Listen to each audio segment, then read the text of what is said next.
Welcome to tonight's CPDC meeting of Tuesday, May 4th. I'm Julie Mercier, Community Development Director. With us from staff, we also have Andrew McNichol, Staff Planner. Here tonight from the Commission, we have the Chair, John Weston. We have Nick Safina, Pamela Adrian, Tony DiRezzo, and Heather Klisch. So tonight's meeting is being broadcast or recorded by RCTV, potentially also broadcast. We have a few rules for using Zoom. One is please stay muted unless you are speaking or have been acknowledged that it's your turn to speak. Typically the way these things are run is that the Commission will have a presentation by the applicant of what their proposal is, and then they'll have a chance to ask the applicant questions. And then at a certain point, the chair will open it up to public comment. And at that time, if you'd like to make a comment, you can raise your hand like this or use the raise hand feature in Zoom. And then when the chair acknowledges you, please state your name and address for the record, and you can ask your questions, make your comments then. And then one other thing with regards to Zoom is please refrain from using the chat feature unless you're having a technical issue. And then in that case, you can chat me or Andrew directly and we can try to help you. But no private conversations over chat. That's all from me. Thank you. Thank you, Julie. Yeah,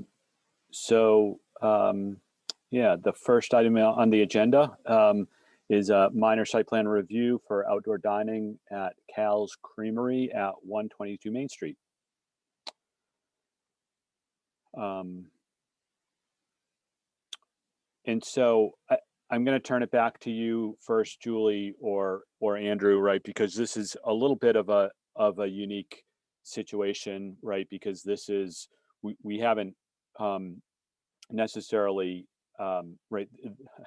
This isn't a business that's in operation yet, but they don't need to come to CPDC to open up their business. The purpose of this meeting is purely for the outdoor the outdoor use. So I just wanted to make sure that we were clear on that. And I don't know, Julie or Andrew, if you have something else to add to that or whether that's clear enough. I think that's clear. I would just add that there wasn't anything when we heard from Jared that he wanted to move into this location and what his business proposal was, there wasn't anything that triggered a review by you guys that we immediately could find or figure. But then when we became aware of the outdoor use and we have this new zoning that just got approved last Monday by town meeting, we felt that zoning was a trigger for him to come to you guys. So here we are. Okay. And so we're evaluating this under the new outdoor dining rules. So welcome, Jared. How you doing? How are you? Good. So can you just give us a little bit of sort of overview of what you're planning just in general as your business, and then more specifically like what you're going to do outside and what you anticipate and how that's going to operate and that sort of thing, so we can just get a general overview. Sure, absolutely. So there'll be two businesses. One is a homemade ice cream store. One is a brick oven pizzeria. Each business will have roughly 20 seats on the inside on each side. The ice cream store will be opening probably as of next week. The restaurant will follow about a month later. As far as the ice cream store, it is open year round. Obviously, it is a very seasonal business. My plans for outdoors would just to have the picnic tables outside for people to sit at once they purchase their food, either at a walk-up window or inside. We will not be serving anybody outside. We will not be collecting any money at tables. We will not be bringing anybody with food outside. It's just solely for people to sit down and enjoy the outside under air area. And so I guess curious, the pizza part of the business and the ice cream part of the business, will they be separate inside, or like, are you just going to have a window to the outside for the ice cream, and then pizza will be inside? Or So how's that both gonna play out? both businesses are separate entities. Interior, the building was divided in half on the inside. So there is a wall that separates the two businesses. There is a common hallway which will link the two businesses together in order to share the two handicap bathrooms. There is 20 indoor seats for the ice cream store side. There is around 20 or 22 indoor seats for the restaurant side, but they both have separate entrances, but they do connect with that common hallway in order to share the restrooms.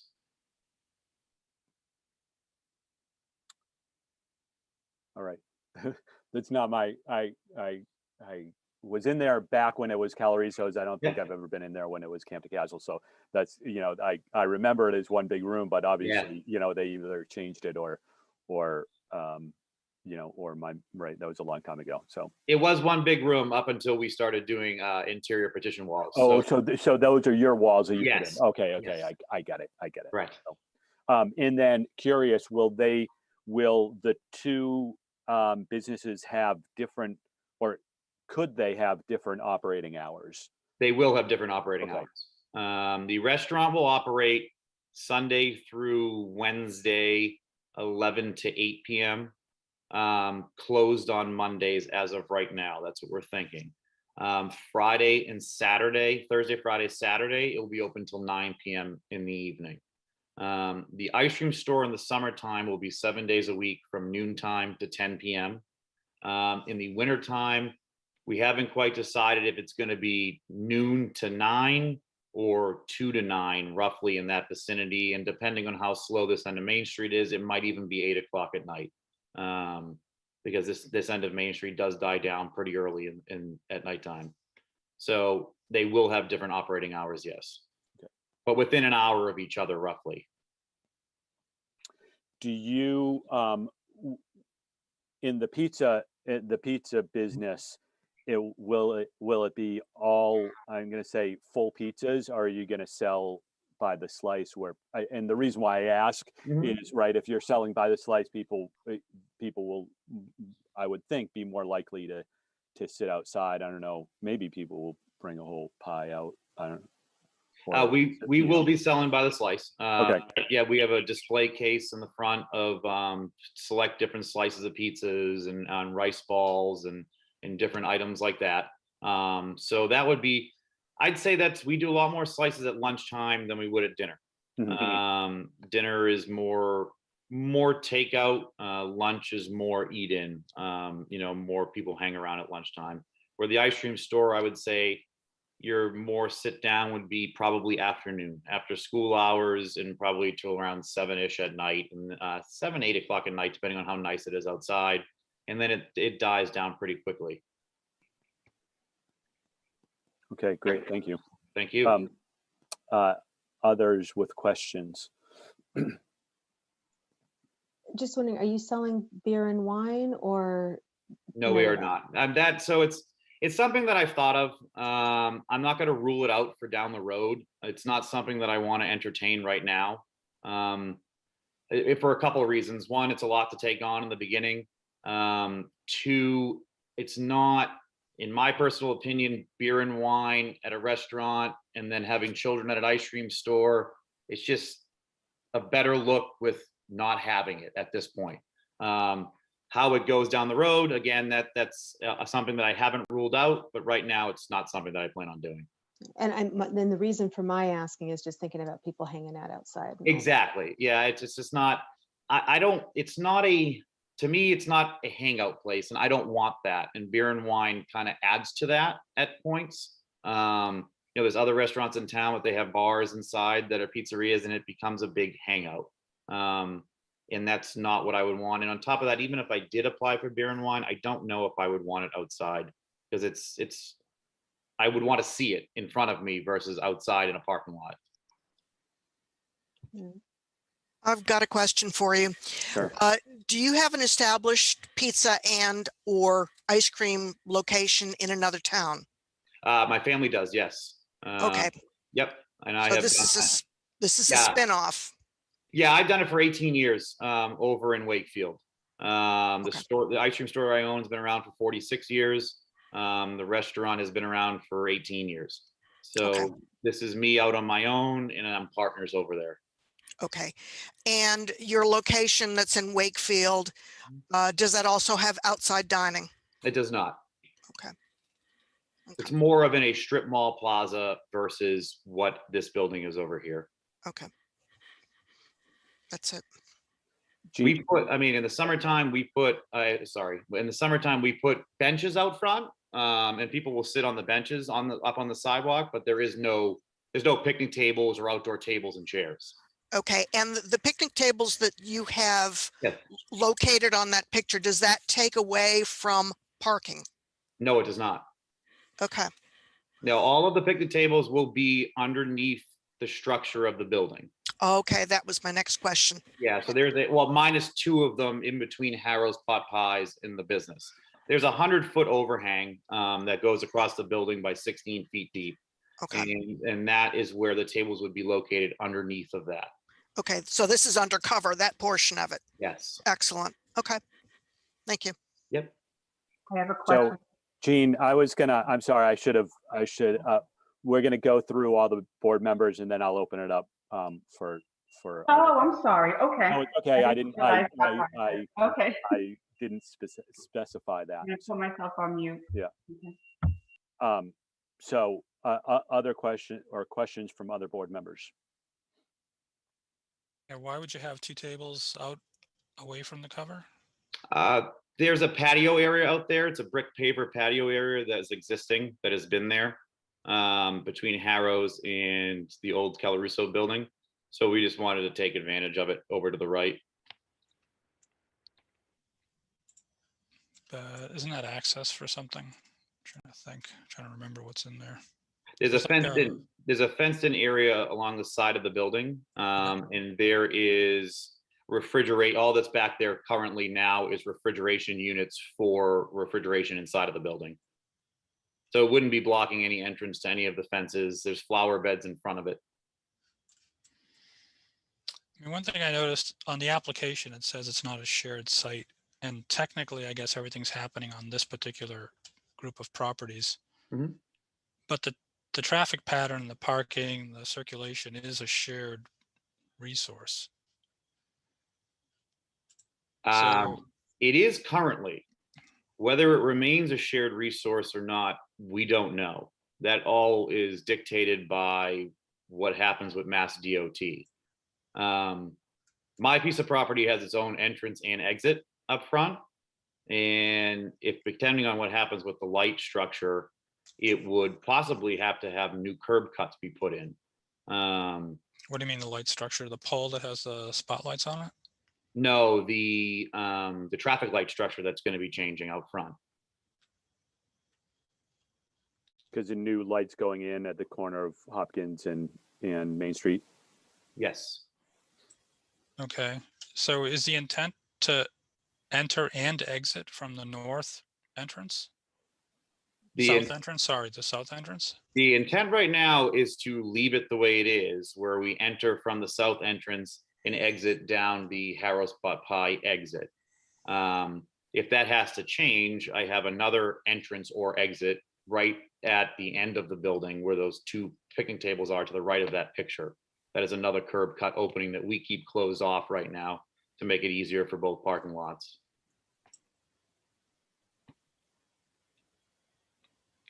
So how would that work? That would become an entrance and an entrance for Harrow's and an exit for yours? Mm-hmm. Again, that is something that we've talked about when engineering in a meeting, and we're just at this point leaving that up to see what happens with the intersection because there's no way of telling right now.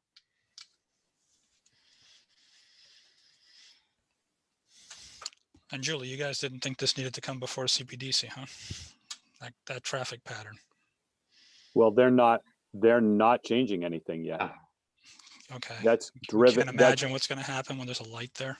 That's driven by the design by Mass DOT. I understand, Yeah. but us stupid CPDC people can look at that intersection and say, there's somebody making a left-hand turn at the light, Yeah. basically.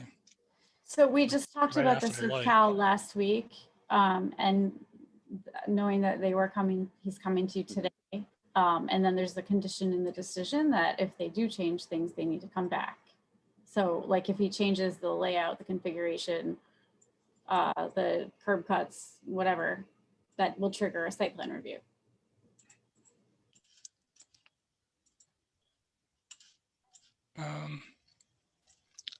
I guess the only other thing I would say is that I think that if we're going to have seating on that little Hopkins Street extension piece, you know, under the canopy that sort of wraps the south end, that we're probably going to want to put up some kind of a screen along that edge.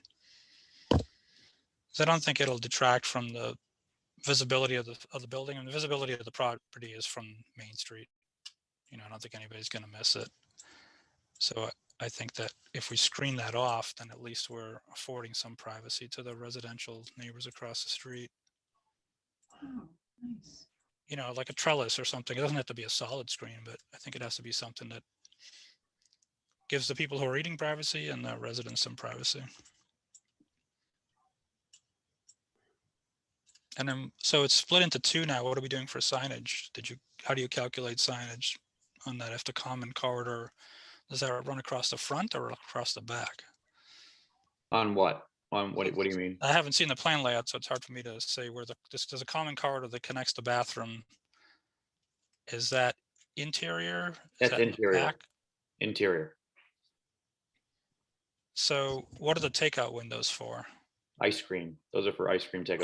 Only for ice cream. Okay. Correct. Yes. Okay. So I was trying to figure out where the split was and how Julie's calculating how much frontage each store gets for their signage.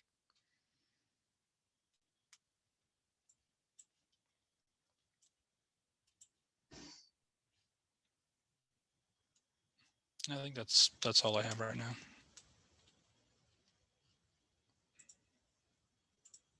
Do we have a sign application yet, Jared? I don't remember if you gave I actually had it filled out today by the sign company. They actually dropped it off this afternoon, so I have to scan it and send it over to Andrew. Okay. All right, I've got a couple of questions. Yes, The plot plan, which is up, only shows 20 parking spaces. correct. That is a very old plot plan that never got put in place. That's just all I had for a plot plan for the property. If you But you're notice, claiming 22 spaces right now.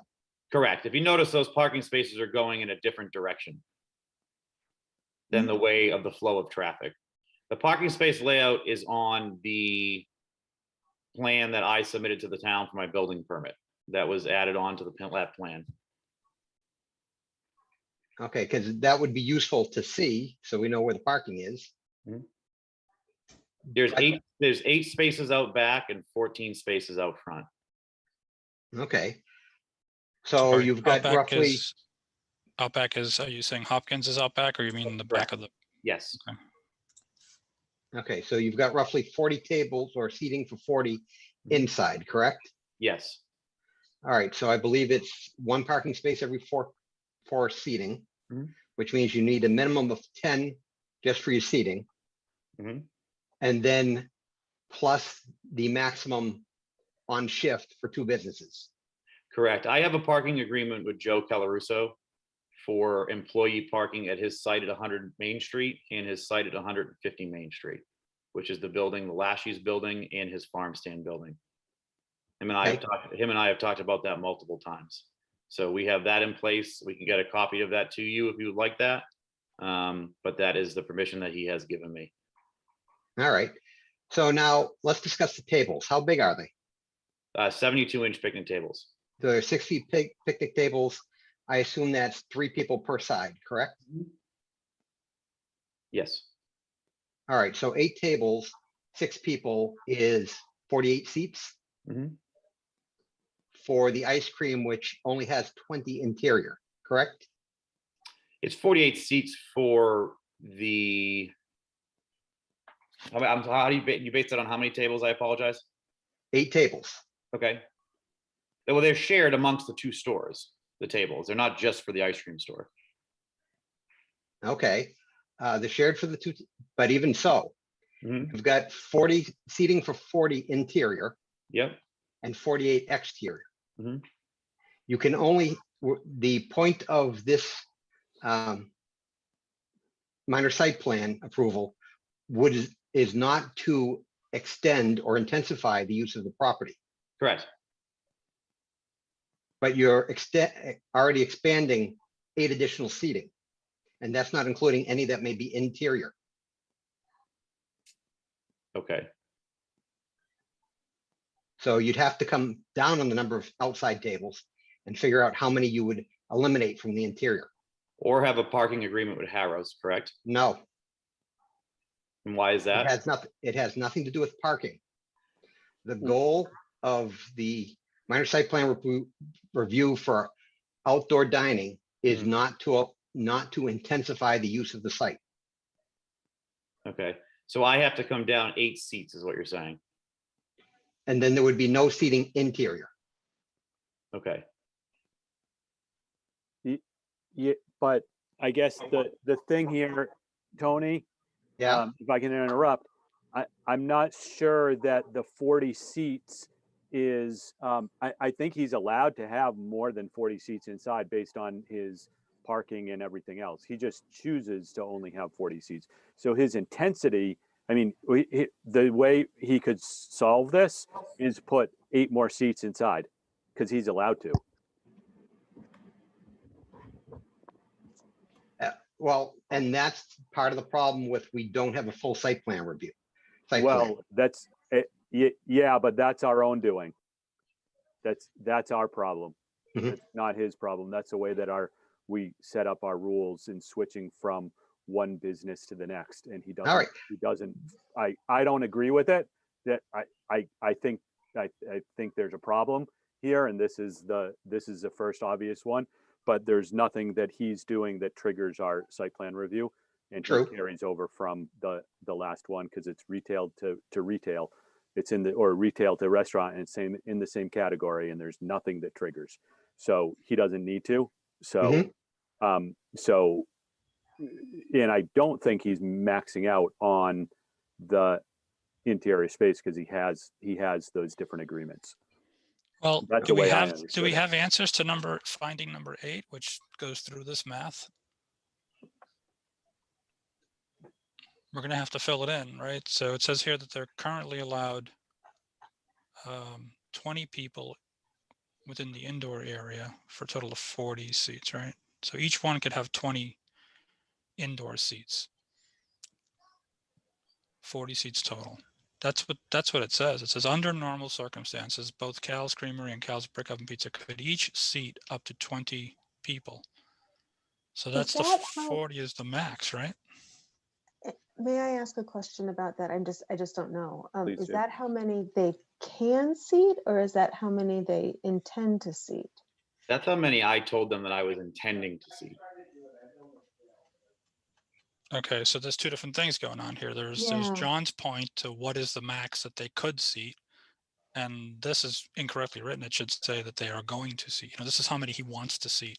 So I guess we need to know what the numbers are to say whether he is or isn't intensifying the use. If he can have 48 people, then he's not. Well, not 48, but Well, no, many- you're right. If he can have 48, but even though you'd have to remove X number from inside to be able if to it's have them more on than- the outside. I meant to do the addition, though I didn't do it because math is stupid. I meant to ask if it's 40 plus 20. If it's 60 seats, then it works out, right?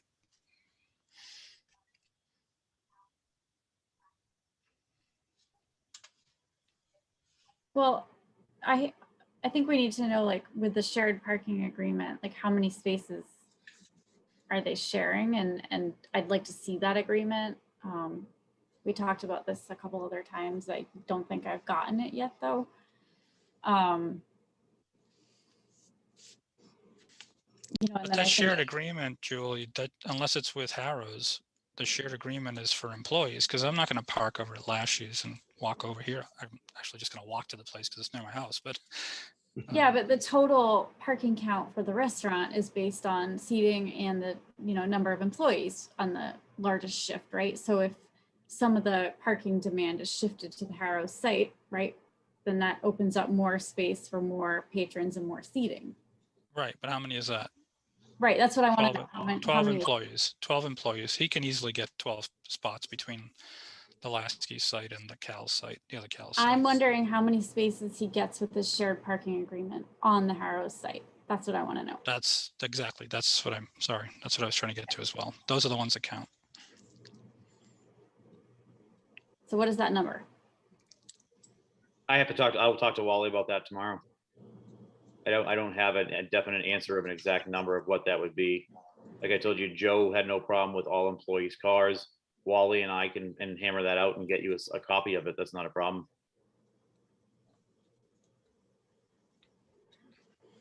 Yeah, because that number plus the sort of space constraints within the restaurant themselves will tell you how many tables you can have. And then that'll give you the max number in and out. Okay. Right, Julie? That's what we need.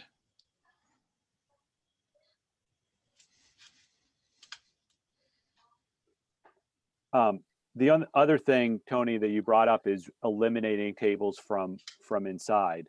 So I guess we haven't done that for any others of these, where they increase, where they put tables outside, but we haven't made them remove tables from inside. But we have said that they cannot use X amount of seating. Yes. I have a question. I just want to make sure I'm understanding, the intention here. As I read the application and it is coming into this minor site plan review, the intention for the outdoor seating, it's not just to have it during COVID times, but to have that be an annual seasonal feature, right? Correct. Just like Dandelions does up the street, we want picnic tables outside for people to sit down and eat at. If people like enjoying their ice creams outside, they need a place to sit. Right. So on the intensification of use, I guess I'm not necessarily seeing it as, you've had a certain capacity, you've had a certain seating inside, your 20 seats inside, and you're taking 10 of those and putting them outside.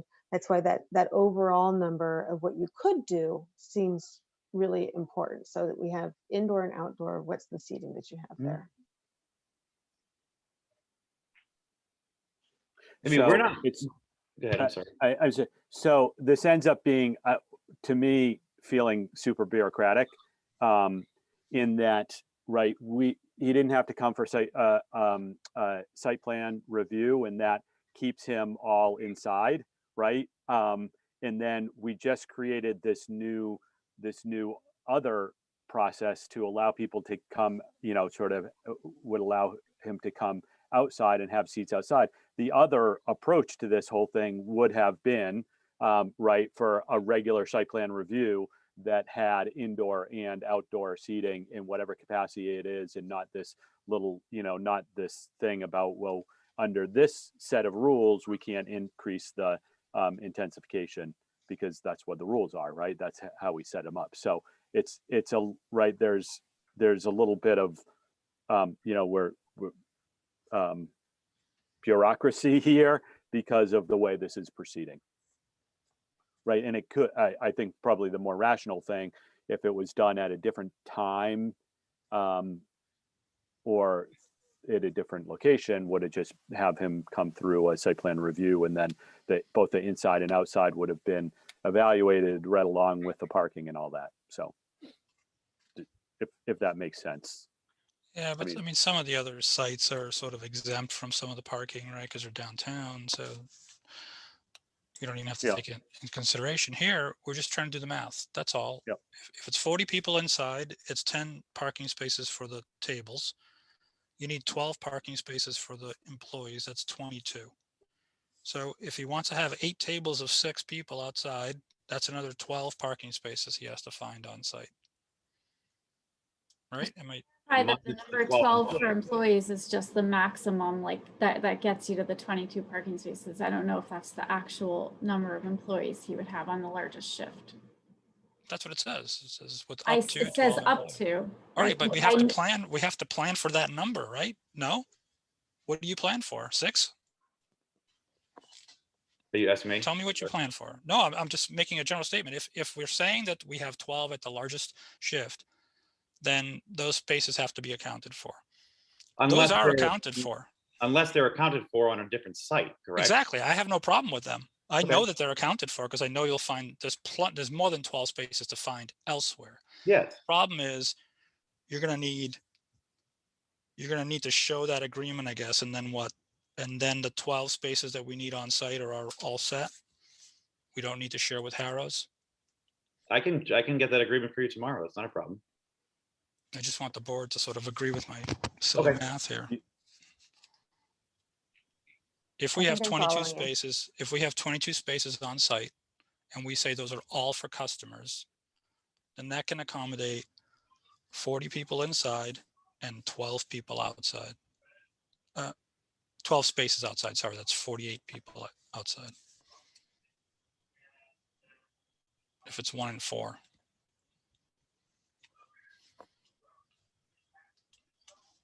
So That- that means I'm- all he has to show is a shared agreement for the employee parking elsewhere. I'm following your math, Nick.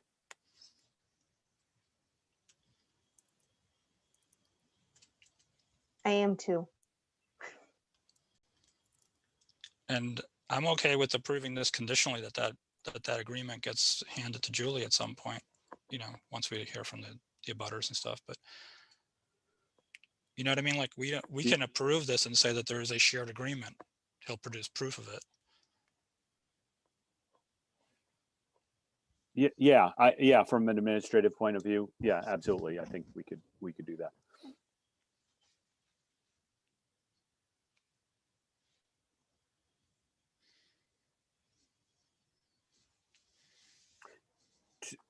Tony, did you have Another yeah, question? Yeah, There was mentioned somewhere if the fire department approves a rolling dumpster.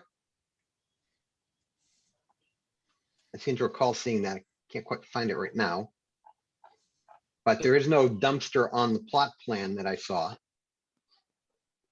That's correct. So the plan to put the dumpster is, in order to keep it from being outside, we have a loading dock and a ramp that brings it down into a loading area inside of the building. As long as the fire department approves the fact of a small dumpster being rolled out for pickup, we have no problem keeping the dumpster inside. If the dumpster doesn't get approved by the fire department for having a pickup, the dumpster will have to be outside in the loading area out back. Oh, no. Nope.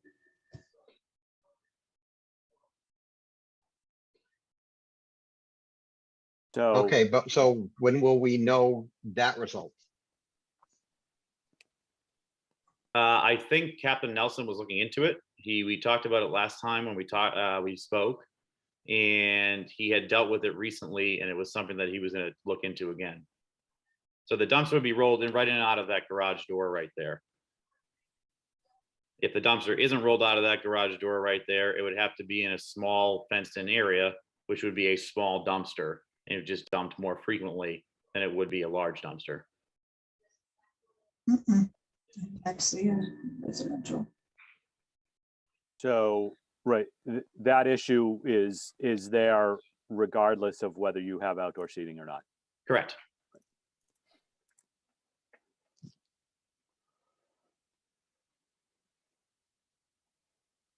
All right, my only last comment goes back to parking. And I would like something that basically points out that the employees will park in the off-site parking area. I can have an agreement drawn up for my employees to sign. That isn't a problem at all. No, they shouldn't even have to sign it. You're the boss. You tell them Okay. where to park. I have no problem with that. I mean, but if you want me to have a signed document for every hire, I don't have a problem with that either. I don't need a signed document for every hire. I just need a policy, basically. Okay, no problem. You know, as far as the dumpster goes, also, the dumpster is required to be on site from the Board of Health. That's a statewide requirement. It's not an option that I have or not. Correct. I mean, again, I also have an option of having a dumpster offsite on a property next door, but that isn't the Massachusetts state law. It's required to be on my property. So obviously there is no room for a dumpster in the front of a building and next to seating up front. So we really don't have much of an alternative as to where a dumpster would go. Speak up, people. Right, I think that, well, That is a commercial. That's business A. In fact, business A runs right through 91 Hopkins. Part of 91 Hopkins is commercial.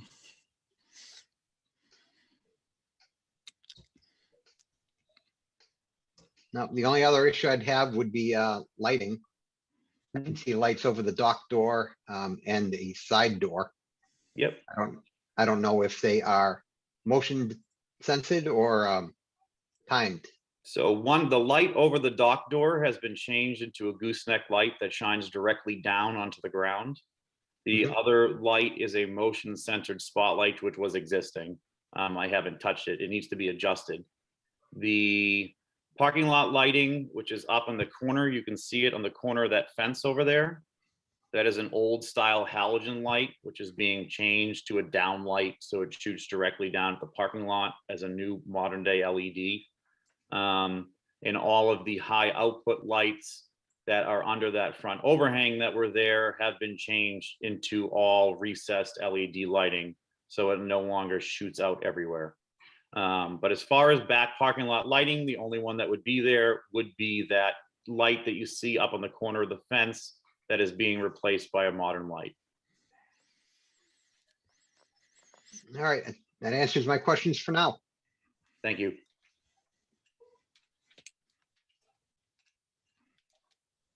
Great. Other questions from the board? No. All right. Jean, you had your hand up a while back. Sorry about that. No, that's all good. My name's Jean Cabral. I live on 91 Hopkins, the yellow house directly behind where the cross creamery is going to be in. And so I did have a few concerns. A few of them have been brought up here. A large one is the dumpster. Nancy's here also, and there was an issue previously when Calarasos was here with the dumpster. There was a rat, raccoons, everything. They tried covering it up. They actually moved their dumpster to the front.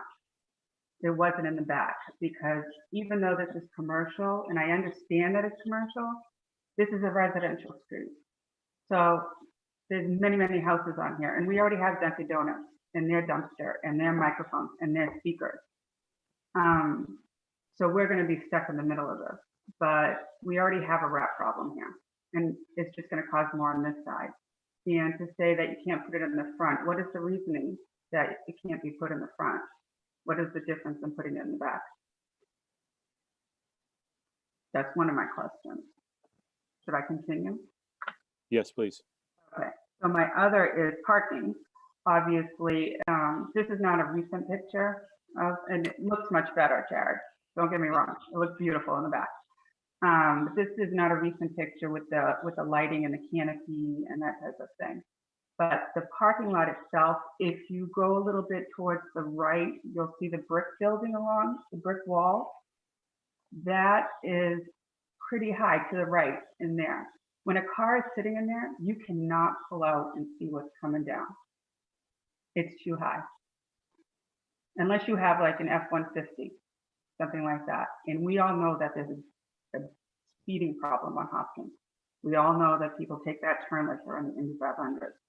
So anybody walking that way, anybody coming down will not be seen because the end of the parking lot is not very far from the street. There's not a lot of give when you reverse.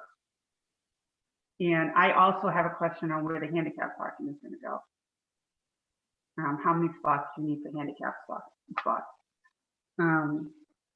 So I have a big concern with traffic. We see it all day. We know why the lights are going in. It's one of the worst intersections, Main and Hopkins, in the country. We all know that. And I think there will be problems in reversing. I think they're like 3 or 4 cars in, you still can't see what's coming down. So that's probably my biggest concern out of everything. I have to have a concern of overflow parking because there is none. You can't park on Main Street.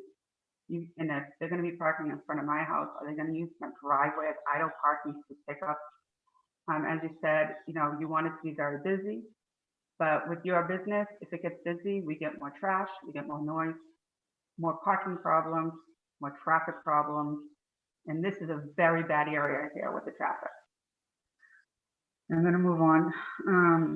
Now with the number of people here, so we're going to talk at any given time, there could be 100 people in this establishment,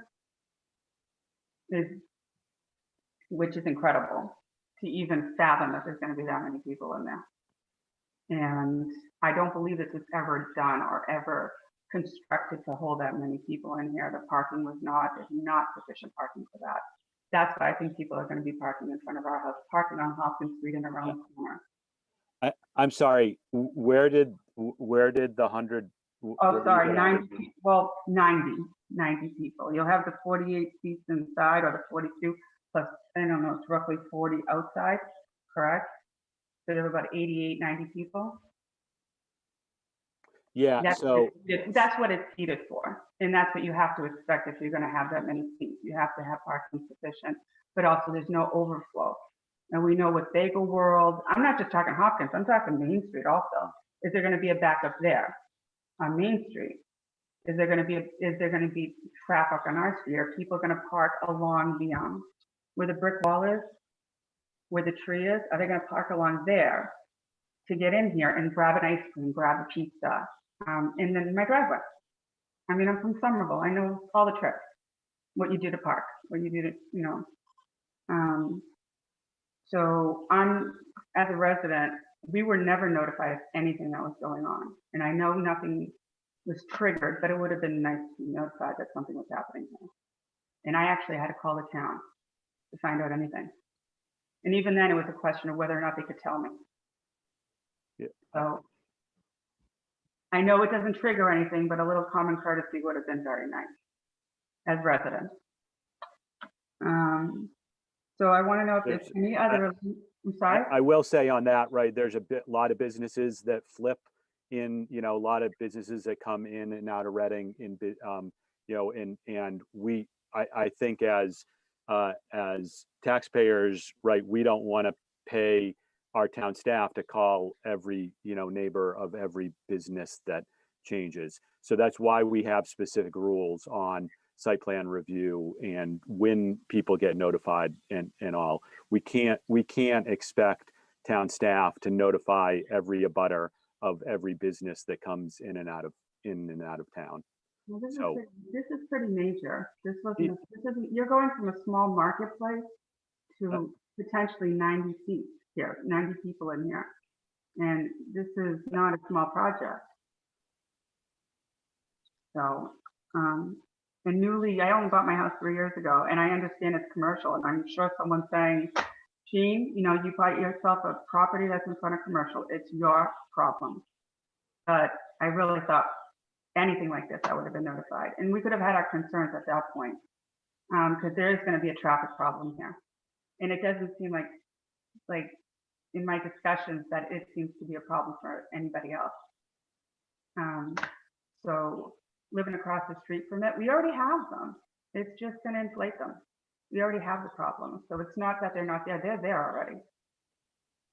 I also have an issue with the lighting under the canopy.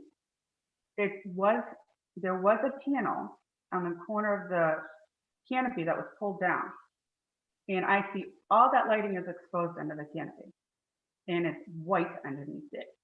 Excuse me. So when I see it directly in my house, no matter what window I'm going from, it goes right into my house. I see it. It's all exposed.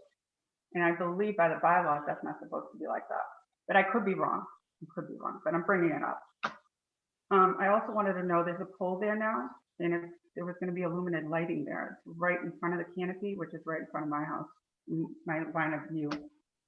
There's nothing there right now. So I didn't know if there was going to be another sign coming in there to be put there. And I just didn't know why it couldn't be put on the other side of the parking lot. So the lighting is a concern to me. I know speakers are going to be placed there with music. And I wanted to know how we can guarantee that that's not going to be an issue. Is it going to be for orders like Dunkin' Donuts, or is it just going to be for music, these speakers out there? And so that's those two. I have a few of them. Also the hours. So right now, the lights are lit at about 8:15 through about 11:15, and there's no business, but the lights are on.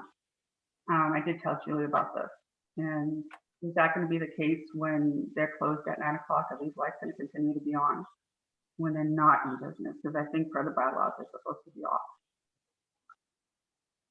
Okay. Next, we already went over the liquor license. Is there going to be any signage in the back lot at all? Any type of signs, lit, not lit, across the, no, okay. And then, and I think pretty much, and that's what we wanted to know. But it's the dumpster that's a problem. It's a problem for us. And also the lighting is a problem for us. And the parking, the accidents, potential accidents that can happen. If this place is going to do business with that amount of people, there's going to be a huge turnover on the back parking lot. Because I know you're depending on that, right, Jared, that back parking lot? I'm depending on all parking, absolutely. Yeah, exactly. So this isn't like just overflow. This is because you're limited in the front, you're going to depend on that back. And once those are filled, what's going to happen? You only have, so many spots, and you have that many people in there. Even if 12 are going over to Calabasas, where's all that parking going to go? So that's pretty much what I have here. Thank you, Jean. And then Nancy, since you're the only one here in the meeting, did you have something that you wanted to add? Yes, can you hear me? Yep. Okay. I agree with the sign. I'm sorry, Nancy, you live also on 87. Hopkins? Yes, 87, next to Jean. Okay, thank you. So the dumpster is my main concern. And many years ago, when Joey Calaruso Sr. had the dumpster out back, as Jean alluded, we had a terrible problem with the vermin and everything running over my yard into my trash. He very nicely and graciously moved that to the front where it has been forever.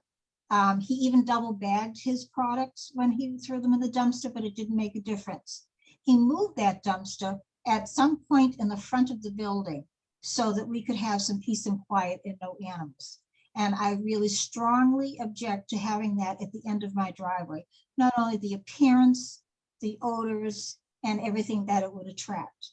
Secondly, I was hoping that there could be some sort of screen from where they're dining outside so that the privacy across the street could be maintained so that I don't have people looking into my windows or watching me do my gardening in the yard or comings and goings. I'm very aware of concerns in today's age of having a lot of strangers knowing my routine or my neighbor's routine. And also the parking, and I'm really worried about the accidents. And I spoke with Jared on Sunday. With that light going in, it's going to be a hard thing for people to get into his property to enjoy what he's presenting. Because as we know, when you have a light and the traffic is backed up, he's not going to have anybody be able to take a left-hand turn unless they go around the block, which brings us to the parking behind and across from us. So those are my main concerns right now. Jean has pretty much addressed everything. My next door neighbor, who's on the corner of Hopkins and Milepost, couldn't make the meeting tonight, but she is aware and has the same concerns as well. So hopefully those could be addressed. The dumpster and the screen are two important things. The lighting, yes, because as it stands right now, the lights are kind of bright at night, even though I shut my windows, the curtains. So I'm hoping some of those could be addressed. I'm looking forward to seeing the business. As I said to Jared, bad for me to walk across the street for an ice cream, not good, but I hope he does well. All right, thank you, Nancy. You're welcome. So number of issues brought up. As I had mentioned in the beginning, right? We're here for to address the outdoor seating, but I think this was right. This is a helpful meeting and helpful for both amplified anything. Yeah, there will be like background ambient music in the front of the building. We weren't going to put any speakers over towards the side of the building, so it would be from where the building, where that overhang juts out in front of the main building, is where there would maybe be 2 ambient speakers for background music. But there will not be anything towards the side of the building where Hopkins Street is. And I'm not opposed for the dumpster area. So Calaruso never put the dumpster out front. The dumpster ended up behind Harrow's Pot Pies in a dumpster section, out back in a fenced-in area, which again is against Massachusetts state law. I'm not opposed to putting the dumpster because I have permission from Joe Calaruso to put the dumpster on his Lashi's parking lot, but that isn't my decision. I don't have that right to make that decision. If the Board of Health approved that decision, I have no problem doing it. But previously it was out behind Harrow's in a fenced-in area.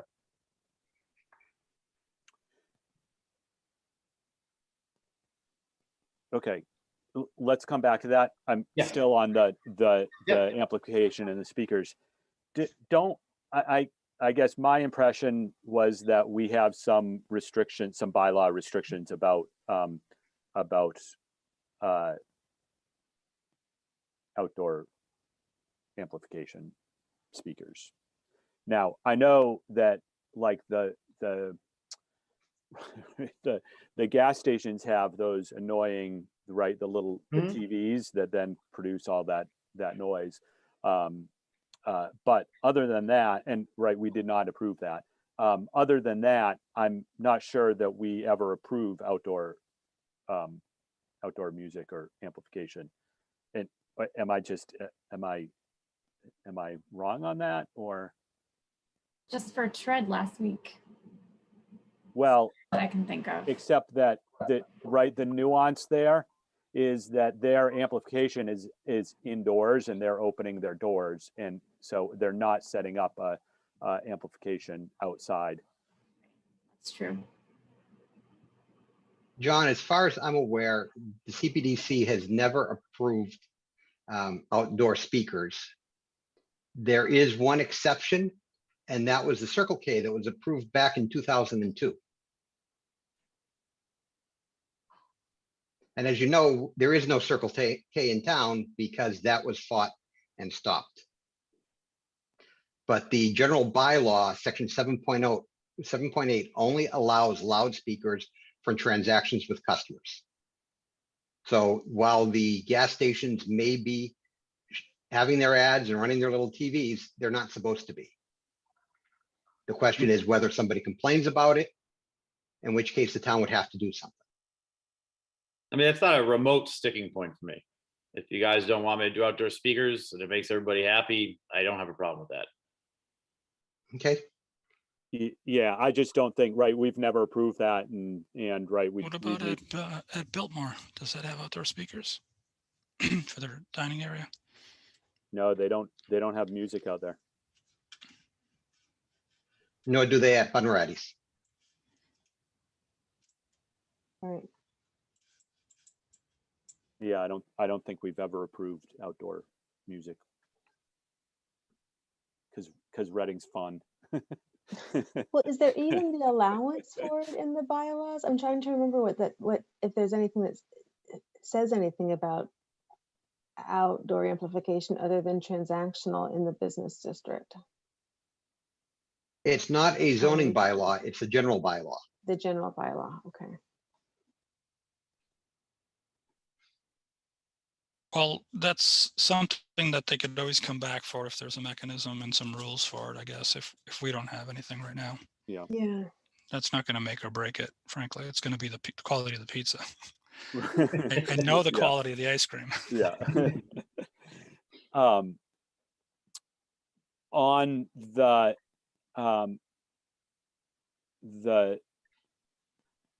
what's the next item we're going to take? Oh, lighting. Do you, are you putting new lighting in, or yeah, what's the, I guess from what Jean had said and what you said, Jared, I guess I'm a little confused on, you know, any lighting changes that you're. So all the lighting under that overhang has been replaced. Before it was all high output 8-foot fluorescent tubes, and it's been all replaced with 4-inch LED recessed cans in a finished ceiling inside of that overhang. The only other light that's left to be replaced is that back parking lot light, which we have shut off. The lights will go on, you know, probably at dusk, and then they'll remain on for an hour after we close in order for us to clean up. And we have to go outside, wash down picnic tables, change our trash barrels. I mean, we need time under lighting outside, obviously, to clean up. Which I think is consistent, right? That's consistent with our bylaw. Let's remember too that when we're talking about summer, you know, it's light out pretty late for a while. But yeah, so the cans should be better at constraining that light. That's for Jean and Nancy. It's not just that exposed bulb that was there before that was sort of sending light in all directions. Now it should really be coming down. Yes, Jean? They're on right now. They're exposed. And it's really, the thing is, Jared, it's really white, the color that you picked under that canopy. So it just glows out there. So it's not just the lighting, it's the lighting's exposed, even though it's, I can see them from here. And it's very white, it's all white under there. And that's open till like 11 o'clock, 11:30 or something like that. No, those are on. And I can see them from here, I can see them from the other side.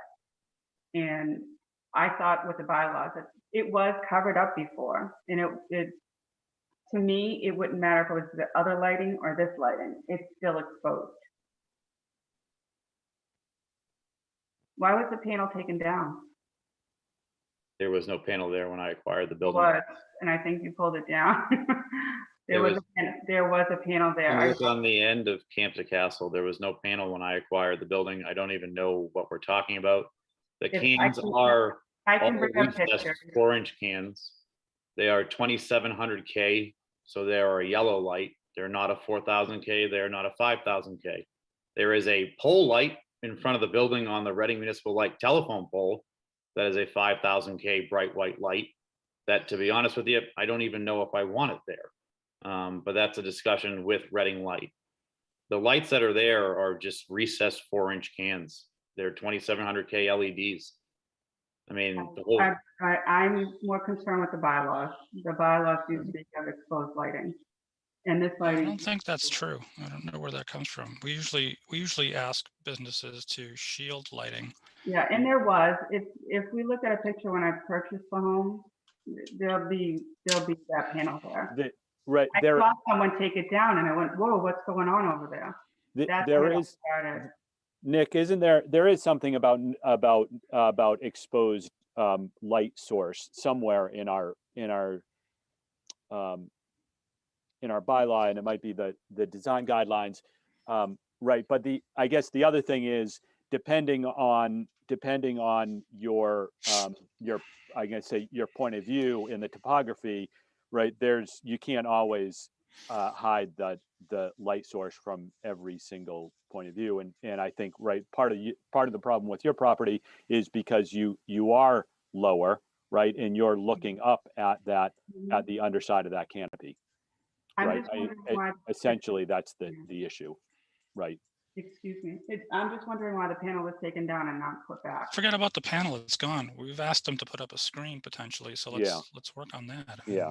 Well, this light is coming into my house, and so. Okay, well, I mean, residential neighbors are usually more offensive because nobody shields residential lights. Yeah, right. You know. On his house too. So, all right. But let's get, if there's a light source that's offensive, let's figure out if there's a way to shield it so that combine it with a shield for privacy and potentially shielding the light. Let's figure that out. Okay. I mean, frankly, the street light, I can see the street lights and those mast lights. I don't know how those got put on there, but you know, we're not going to shield the Route 28 streetlights, the Cobra heads. Right. So, yeah, I guess on the traffic issue, I completely understand in terms of the safety, right, of that back lot there, the lot on Hopkins. You know, I don't think there's anything, or certainly not through this process, is there anything that we can do on that? I agree. May I ask the applicant, the back parking lot, is that going to be one entrance, one exit? The back parking lot is all paved. Gene has asked for me not to stripe that parking lot. Everybody has mixed feelings on that, not striping it. That's also something for you guys to discuss and what you'd like me to do. I'm not opposed to striping it. I'm not opposed to not striping it. Again, if that's something that makes her happy, but then there's no direction of traffic, there's no direction of spaces. But again, I'm up to leaving it striped. I'm up to not striping it. It's Well, just really- looking at the plot plan as is. And if you look at the GIS, you'll see the striping. If you turn on the filter for parking, you'll see it. It's diagonal parking. It's a continuous curb cut from corner to corner, pretty much, right? So there's a bunch of diagonal spots that face northwest. Yes. But again, I'm not opposed to not striping the parking lot. I mean, if that's something that she doesn't want me to do, and Well, thank you, Jared, but yeah, I mean, if you guys are okay with that, that's not a problem with me. I'm more concerned with the lighting and with accidents, honestly. That's my main focus, is accidents that are going to, it's the speed. It's nothing to do with what you're doing. It has to do with the problem with the speed on the street. It's not that I'm against what you're doing. I'm looking forward to it, and I've told you that. Yep. But the issue, there's already an issue there, and I don't know if this is going to make it worse. I mean, until they get a light. I was talking to my husband about it. I said, maybe even, it's like in Somerville, they have these really nice speed bumps.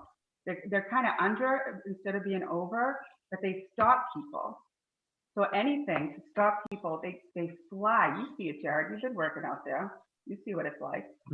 And that's why. And people are pulling out there and they can't see what's coming down. So it's going to be busy in the summertime there. I think you're going to do very well.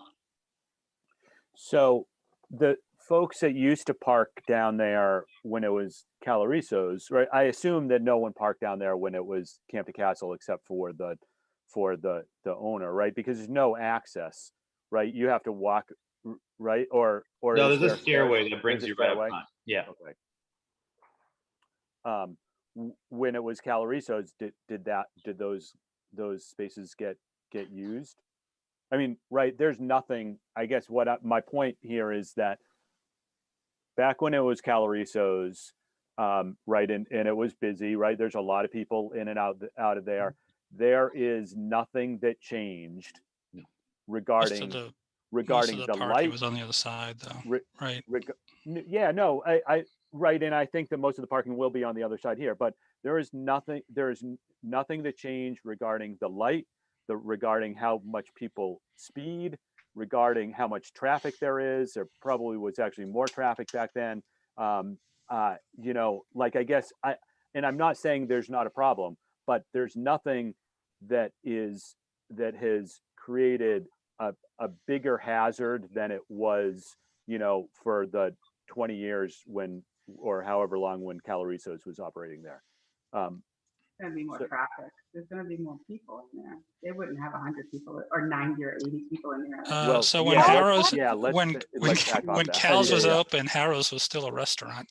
Right. Yeah. Well, and I also remember for plenty. Caloriso's parking, I mean, we were talking about overflow parking. I remember parking when the Caloriso's parking was full, way down in what is probably Harrow's parking Yeah, lot, he way took down over at all the of end. Harrow's property. He had a way Yeah. larger occupancy permit than I did. Okay. Yeah. So that, There's yeah, a that's not greenhouses part of over your there. arrangement, right? Yeah. No. No, but people will migrate into those front spots for sure. So as long as Arrows is okay with it.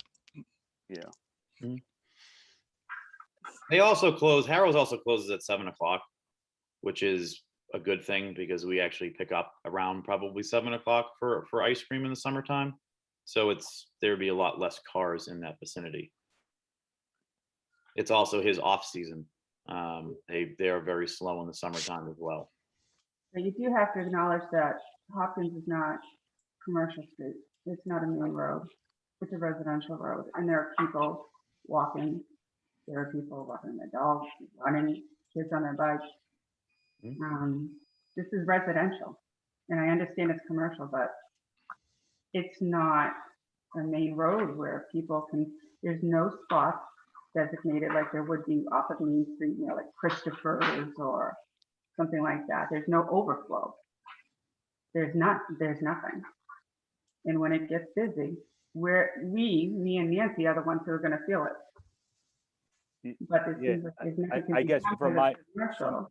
from my perspective, there's nothing that's being proposed here that's exacerbating the problem from the problem that existed for decades, not while Camp to Castle was there, but for decades before that. And I guess really what I want to get to on your point, because you keep saying, 90 people. One of the things, Jared, that we will need to make sure is that, right, your capacity, once you get that, and if this gets approved, will be 40 people. So the expectation is that, if you start to have full seats outside, right? And that's happening on a regular basis, you're going to have to do just what Tony said, which is, block off those seats on the inside, right? Because the ability here for you to have outdoor seating is not so that you can have 90 seats. Correct. That's right. It's so that you're given the flexibility of people inside and outside. And right, I understand, right? Ice cream, that's hard to control. I get that. But if that happens on a regular basis where you're right, where you're having all outdoor filled and you see people, all indoor filled, right? That's going to be, we need to set something up in this agreement, in this approval that says that, you aren't approved for more than what your seating capacity is. And that you'll do something to block off those seats if there's more than 90 people is a awful lot of people to be in one place at one time. I don't remotely see that happening. Nor does the parking lot carry the ability for 90 people in that area regardless. So I'm not disagreeing with you. I don't see there being 90 people there. I don't see how there would be 90 people there. I understand what you guys are saying as far as my occupancy, and I can't have 90 people in the building anyways, because that's not my occupancy limit. Thank you. And then, and I guess signage, right? There's none out back. Okay, yeah, we wouldn't approve any out back. Then, so I don't know, Julie or Andrew, if you guys, right? You just said you dropped off a sign permit application today. I just got it. I actually just got it today from the sign company. There's just 2 signs that are on the overhang mounted that go over each entrance door. That's all there is for signage outside. Okay. There's one side for one company, one side for the other company. They'll both be mounted centered over the 2 entrance doors. All right. Just want to clarify, so the dumpster will be in the back if the fire department doesn't approve the rollout? I don't have a problem with it over in the Lashley's parking lot, but someone needs to approve that. I can't just make that decision. And I don't. Your first approach is to try to keep it inside, That's right? correct. That's correct. Will you notify the board if it isn't approved? How would the commission be notified if it's not?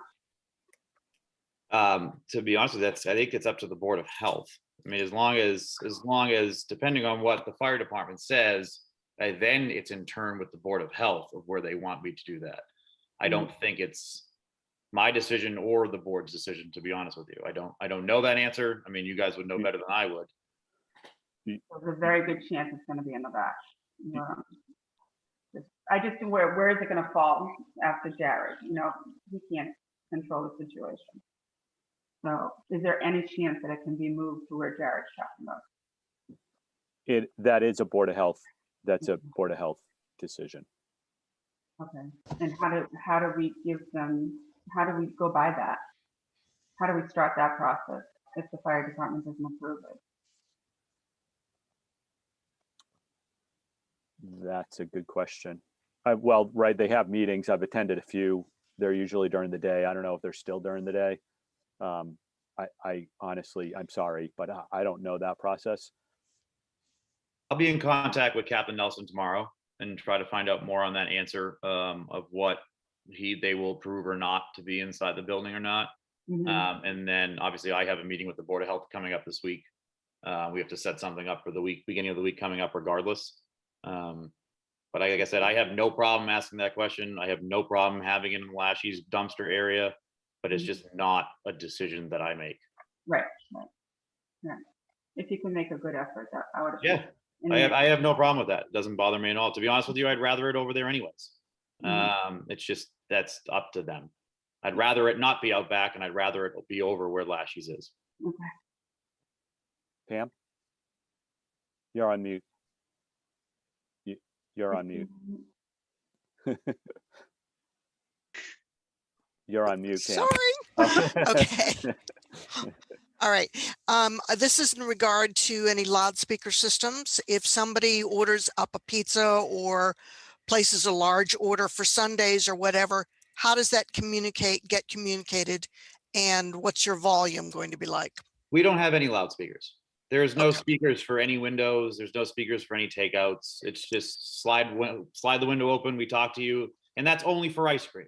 Pizza is all walk-in. You must go inside to get it. Good. The ice cream is just like Richardson's would be. You walk up to the window, they take your order, they make it, they give it to you, and that's it. That's perfect. Thank you. No problem. So one thing that I do want to go back to is the screening, right, which is directly applicable to this outdoor dining, right, and the need really to put some sort of visual screening along that back that back wall, back fence. I don't know what you call it there, but right up on top where you abut or would overlook Hopkins Street. So that whole stretch there right there at one point there was something there, and yeah, for the outdoor dining, I think we need that screening. I guess I don't know what the rest of the board feels on this, and you know, I do think that having something solid at the base, you know, so that you're at 4 feet, so that when people are sitting down at those picnic tables 4 or 5 feet, so that when people are talking, you know, or what have you, that is blocked off. I think maybe you know, Nick, you might have some ideas here, but you know, if it's solid at the bottom, whether there's something a little bit higher that you could do that then screens off the top, like Nick was saying with lattice, or whether others feel like lattice kind of a thing would be fine.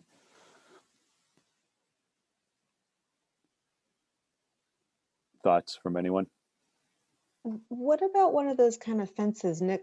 And I really look to Nick and others for design suggestions, but the kind of fences where it's not slats like this, but slats that are offset like this.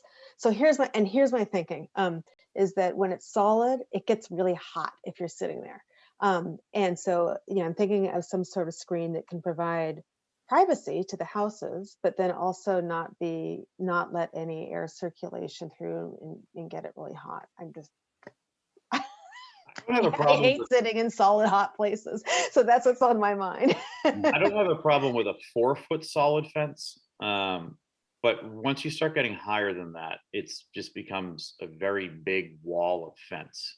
And being that it's already 5 feet off the ground to the top of that stone wall, and then if you're going to put another 6-foot fence there or 5-foot fence there, I mean, you're 10, 11 feet. That's a very high, big wall that you're looking at from out back.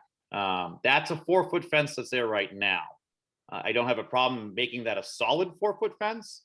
But that's going higher than that is a lot. I mean, it's also a large project. All poles have to be changed. All poles have to be pulled. Parking lot has to get cut. So like I said, I don't have a problem with the 4-foot solid fence. I just don't know above that.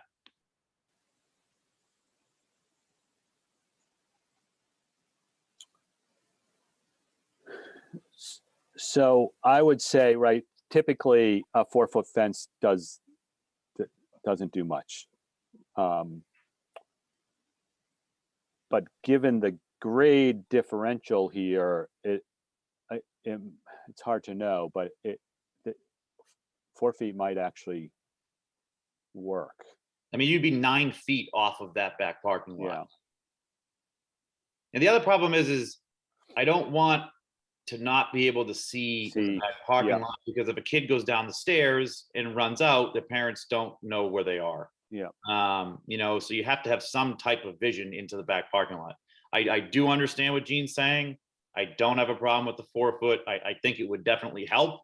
Like I said, it's a lot lower. That 4-foot would be essentially 9 feet, and you're sitting at a picnic table. It's not like people are going to be standing over there because the walkout windows are out in front of the building. So you're at a different elevation. But I don't think a 5 or 6-foot solid fence is a good idea. I do think, right, that's not a 4-foot, that's like a 36 inch. Or I'm not 38 positive. inch, yeah. I'm not positive. I Yeah. haven't measured it. Yeah, but I think that's one of those that's a little bit lower than 4. I Yes, don't know if Gene? I can talk at this point.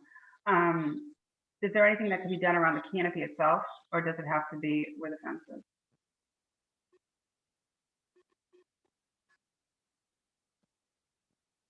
Does that make sense? I think everybody froze, except for me. You mean coming down off the canopy so that it's a wall? It's Like a trellis or something actually on the canopy. Yeah, whatever happens on the canopy itself is probably going to be pretty open, because I don't remember if there was anything solid there before. If there was something solid there before, it could be matched, but otherwise you can't add a solid wall to something that wasn't designed to take the kind of wind that a solid wall transfers to it. And it wouldn't, to Jared's point, it wouldn't work either. But if there was like, the trellis just across where you could still see through versus a wall, but you can still see through them, even to the parking lot, you can see through them. But it kind of is like the fly in the net, where you really can't, at least it gives us some privacy. They're not looking directly at us. There's something kind of blocking their view. But I think a wall, Jared's right. The kid gets out there, that would be terrible. It's just gonna be a lot more ugly than what, I mean, you would have a 11, 12-foot solid wall that you would be looking at from the street. Yeah.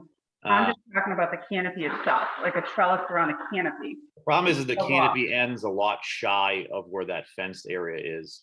And I don't know, it kind of slopes off over there. I don't know how it would be secured. There's also a window on the side of the building.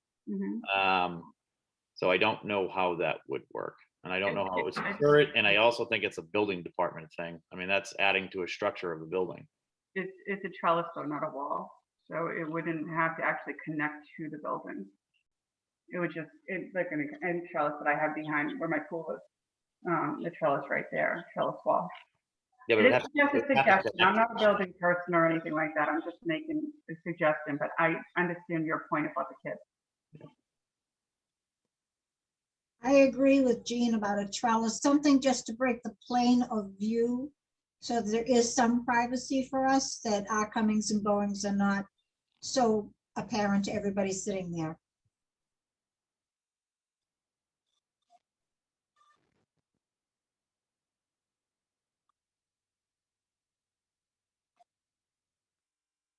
Yeah. I know what they're looking for. They're looking for a solid on the bottom and then a little lattice on the top. Yeah. But I don't know if we can find one where you've got 4 feet solid and 4 feet lattice.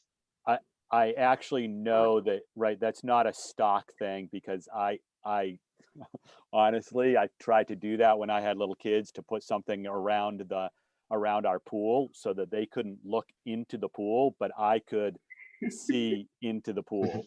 So it's exact same thing. And I had to build, something myself. And yeah, I could not find anything stock like that, because I wanted that right at 4 feet. What kind of shape is this fence in? That fence is now all freshly painted. The fence is actually in good shape. Yeah, this doesn't look So good. if you actually bought a 6 or 6 foot lattice panel, you could put it on, just mount it to the inboard side, and then that would double up the density of what's happening at the bottom and leave the top open. There's your stock.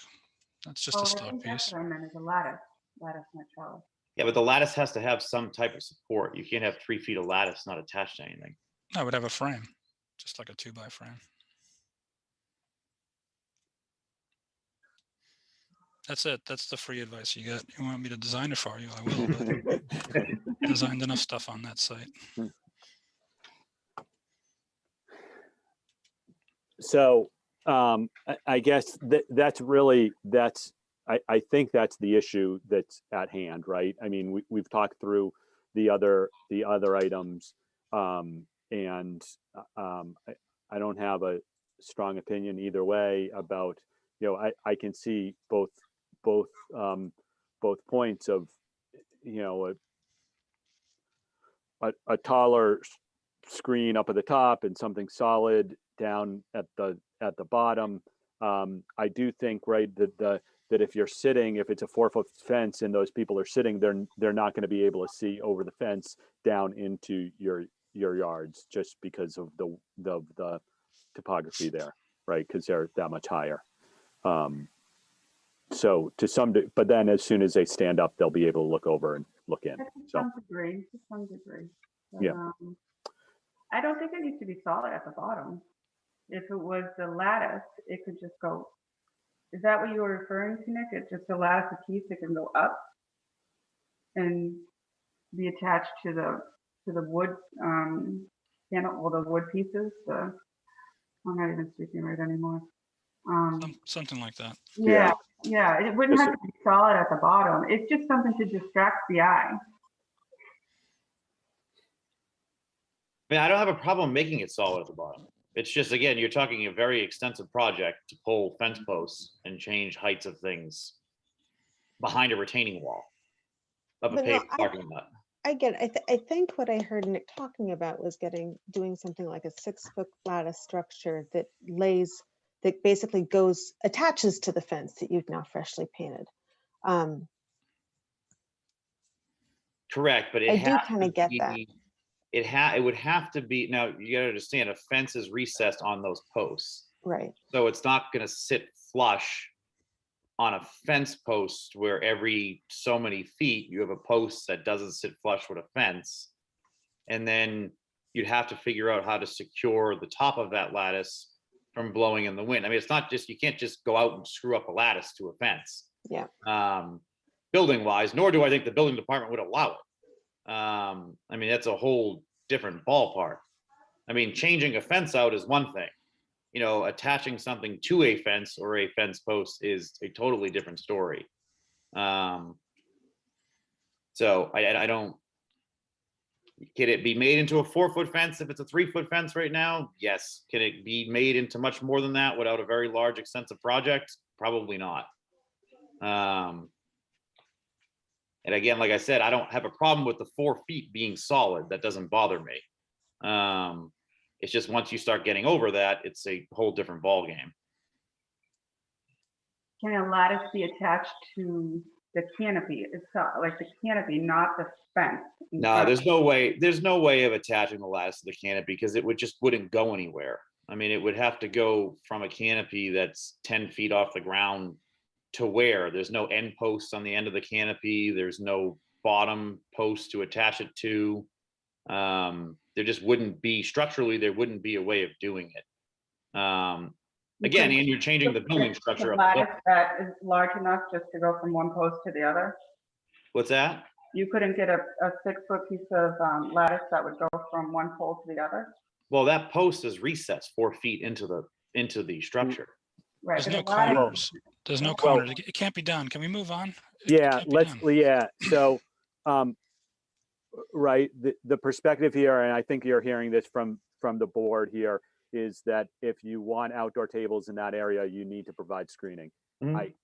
From everyone else, I think the flavor of the board, the rest of the board is that it needs to be, you know, I didn't hear a height, but, you know, some sort of, you know, 6 foot structure to provide screening. It doesn't need to be solid, but it needs to be 6 feet. So, you know, what that looks like, right? We're not providing that overview, but part of the outdoor, I think where we're at is part, you know, in order to have that outdoor dining, outdoor seating, that you need to provide that screening. You know what you could do? It's You could and, buy and some I think pre-made. it's only to, right, it's 36 feet only from the corner of your building to where those stairs are. I don't think, right, no one is talking about providing additional screening over on the other side of those stairs, right? I don't think that's, I don't even think it's 36 feet, to be honest with you.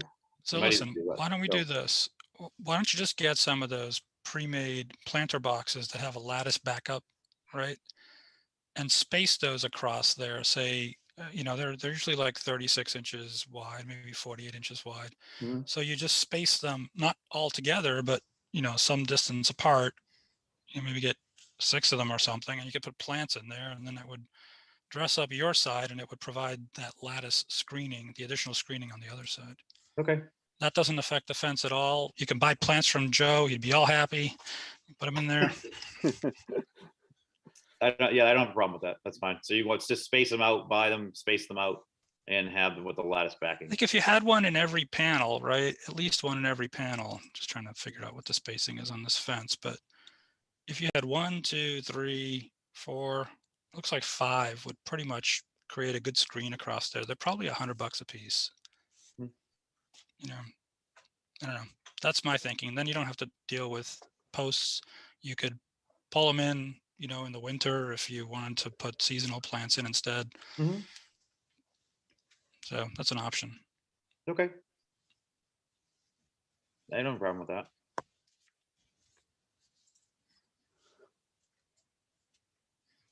I think that's a good solution, Nick, right? Because, right, the requirement we're going to have is that you need to provide screening there. And I think it's 6 foot high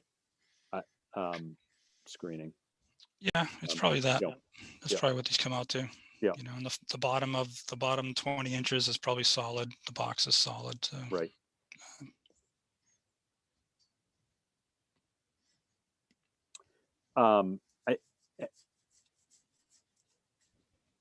So can we, I think we can go to the decision.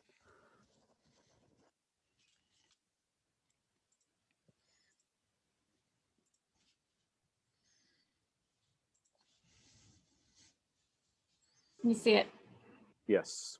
Okay, so I was just working on some of the conditions you guys were talking about, but I can Great, start thank you. if you prefer that. Start from the top. Yep.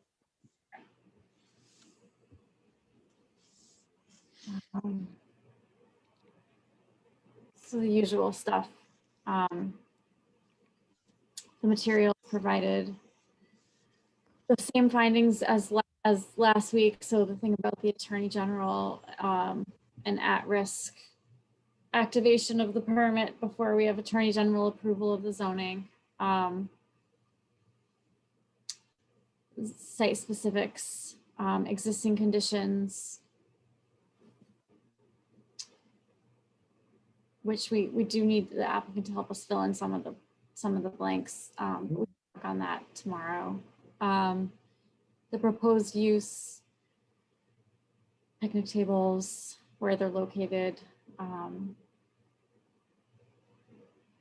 then findings that directly relate to the criteria for approval for this type of use. So the duration, which we put here, Jared, as 7 days a week, and then 11 to 10, which we think covers both Yep. sides of your operation, from what we heard today.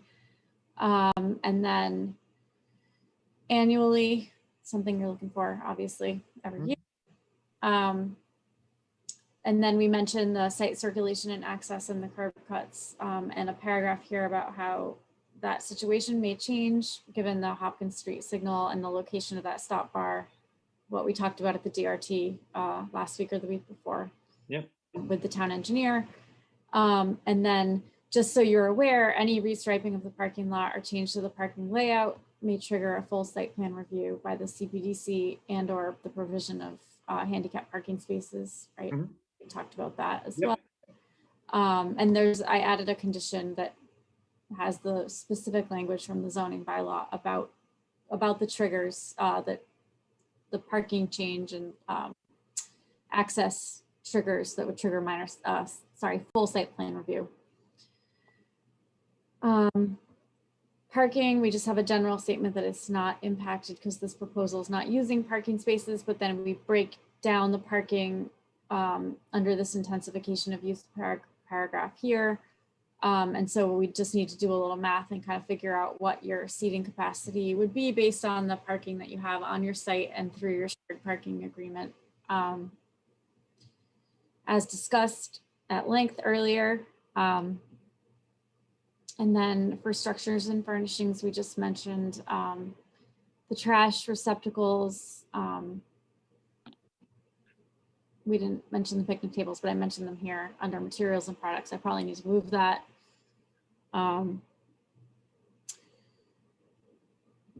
Layout and dimensions. And we are actually going to take this out because you're not going to be having speakers outside. Get rid of that.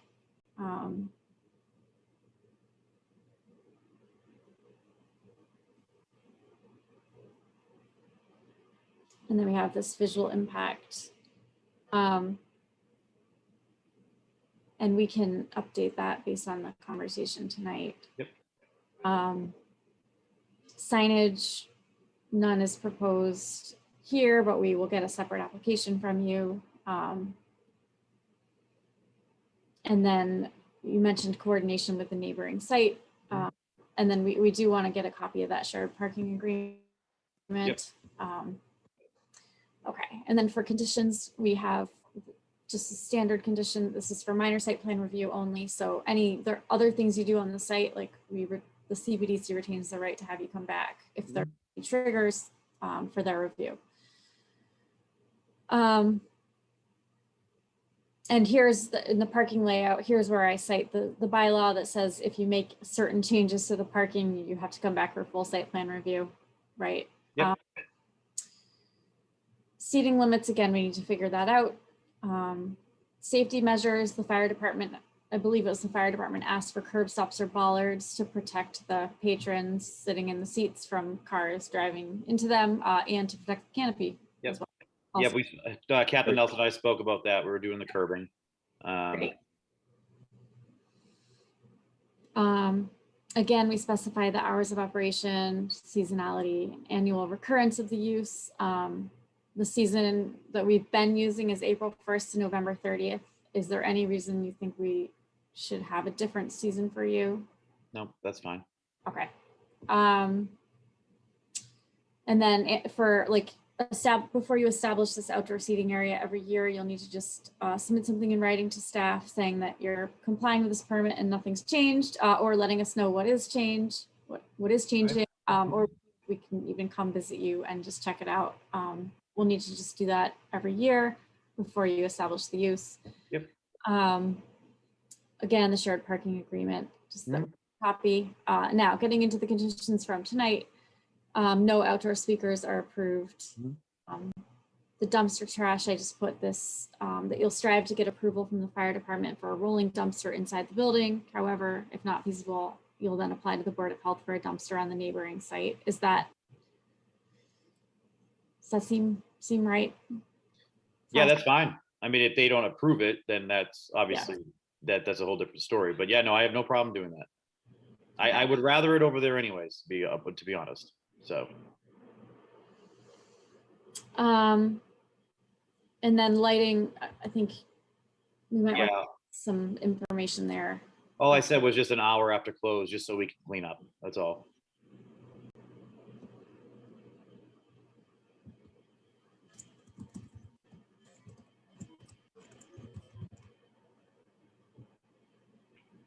Does that seem right to CPDC? And do you want anything else about the shielding of the light source? Or do you think the fencing and the trellis or lattice will cover that?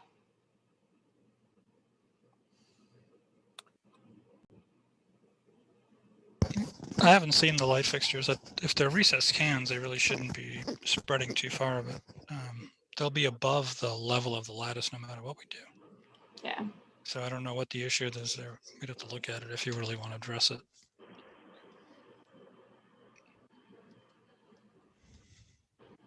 Yeah, aren't there little technical term, little cups that you can put on if they're recessed cans, right on one side of them to provide a little shielding that wouldn't impact the lighting at all? Am I making that up in my head? No, you can do that. You can eyeball them. You can put a baffle in that sort of stops it from spreading. You can get a shield, like if you're trying to light a wall or a piece of art. I mean, these are all puck lights. They're all 4-inch recessed puck lights. So they have a rim that goes around them. And they're in a vinyl soffit. So I don't know how you would be able to change them at all whatsoever. I mean, regardless, they're going to be at an angle. I mean, the roof line is at an angle. Right. You know. Oh, right, because they're affixed Correct. to the Yeah, I mean, inside of it's a vaulted ceiling, so they're at an angle Yep. no matter what you do to them. Yep. Well, lighting will remain the same.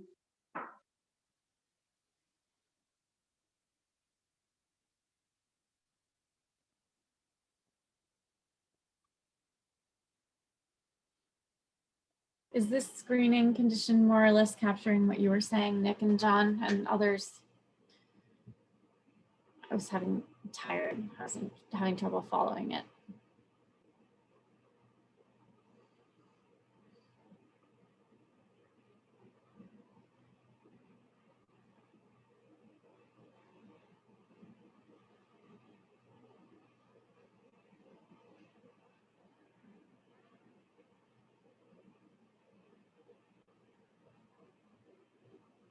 That looks like what was being discussed.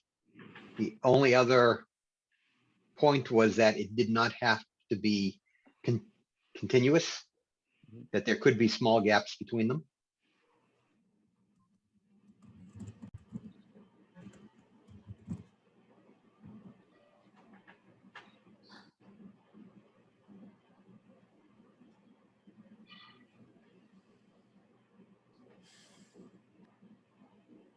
Is there anything else? No. Okay, and then compliance with this decision.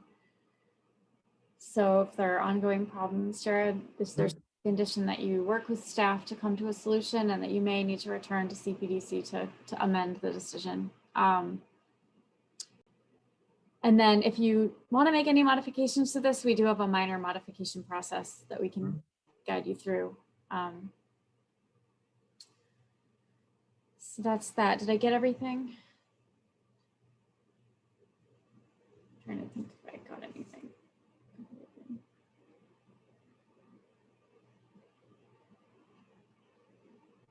I believe so. Yeah, nodding heads.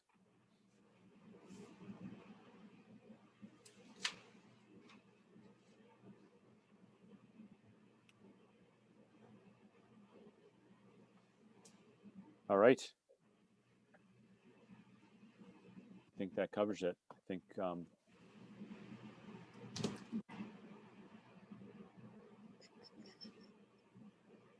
so, Julie, you're gonna work, with Jared, right? We need to get that, Julie needs to get the parking Yep. agreement. I And have to go then, with Joe tomorrow. all right, and then we can fill in that, those numbers. So this is a sort of an approval contingent on that information. But it will be, I think, right, we're looking for a motion to approve this as amended.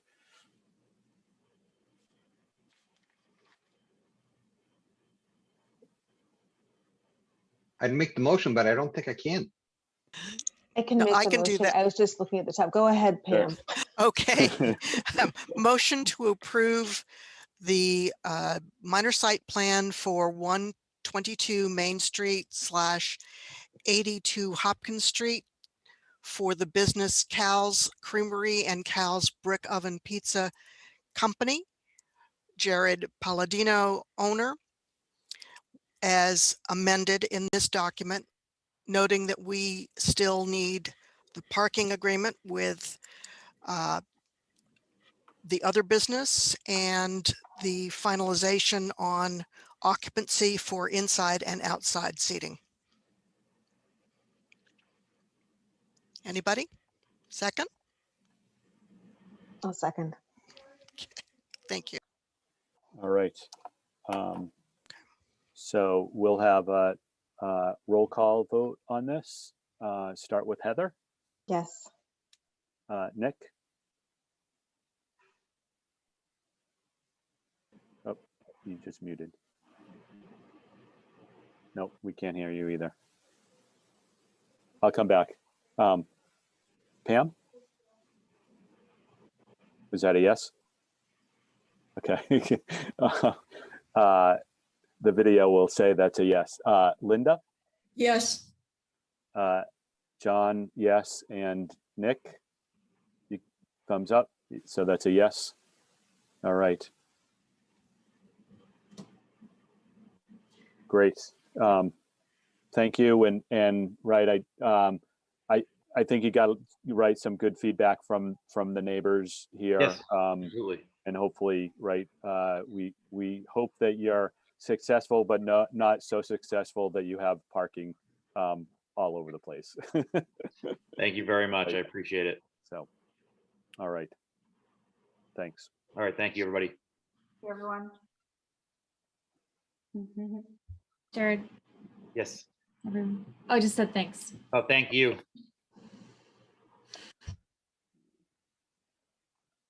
All right. Next item on our agenda, planning updates and other topics. I think the first thing is or maybe the only thing is a discussion of the floodplain bylaw amendment. Yeah, so since I was just looking for things to make your meeting go late, I wanted to remind you and talk to you about the floodplain bylaw, which I think I had mentioned back in, I don't know, January or February, is one of the things that we need to do in the near term to bring the bylaw into compliance with the National Flood Insurance Program. So to that end, I did get Joy Duperalt, who's our region coordinator for the NFIP, actually went through our bylaw and told us what we need to fix to be in compliance, which was really lovely. And so I can go through that really quickly, and then I have kind of a bigger question to pose to everybody. So I'll try to just not take lots of time. Let me just 1 second. Let me screen share. I think I have it somewhere. I will say while you're looking up at this, right, in looking at it quickly, right, was that a lawyer? That I No, I don't know if she has a legal background, but she's like the National Flood Insurance Yeah. Program Coordinator for like this region. So, right, it looks very well written and, you know, put together, and right, there's probably like the been reviewed umpteenth time, you know, but a while back, we went through a process to try and make our zoning bylaw more friendly, like usable. And I just need to say, man, this like in parts of this it makes it really tough. So I get how we got to where we were, right? And like, oh yeah, we'll make this little change, and you know, like, yeah, it's just one section, and you do that time and time again, and suddenly you have this thing that no one but us planners or lawyers can understand. So I don't think there's another answer to it, but I just just noted that. Yeah, so actually that's a good point. And I did look at the, so when I was looking through it and I was feeling similarly to you, John, I was like, would it be just easier if we just adopted the model floodplain bylaw, right? And just scrapped ours all together and just adopt a model one. And so I was looking at the model bylaw, which is like 17 pages or maybe it's 19 pages. And it's really more like if you're this kind of community, this is the language you use. And if you're this, you use this. And if you have countywide maps, you use this language. And each section was like a choose your own adventure. And I was like, well, she actually used that and chose the adventure, like told us what, and put it in. So the language probably was written by a lawyer because it's the model bylaw, and she just took the pieces that are applicable to Reading and told us which ones we need to use. So I do think actually that this format here is easier than me trying to figure out which parts of the model bylaw we need to use. But anyway.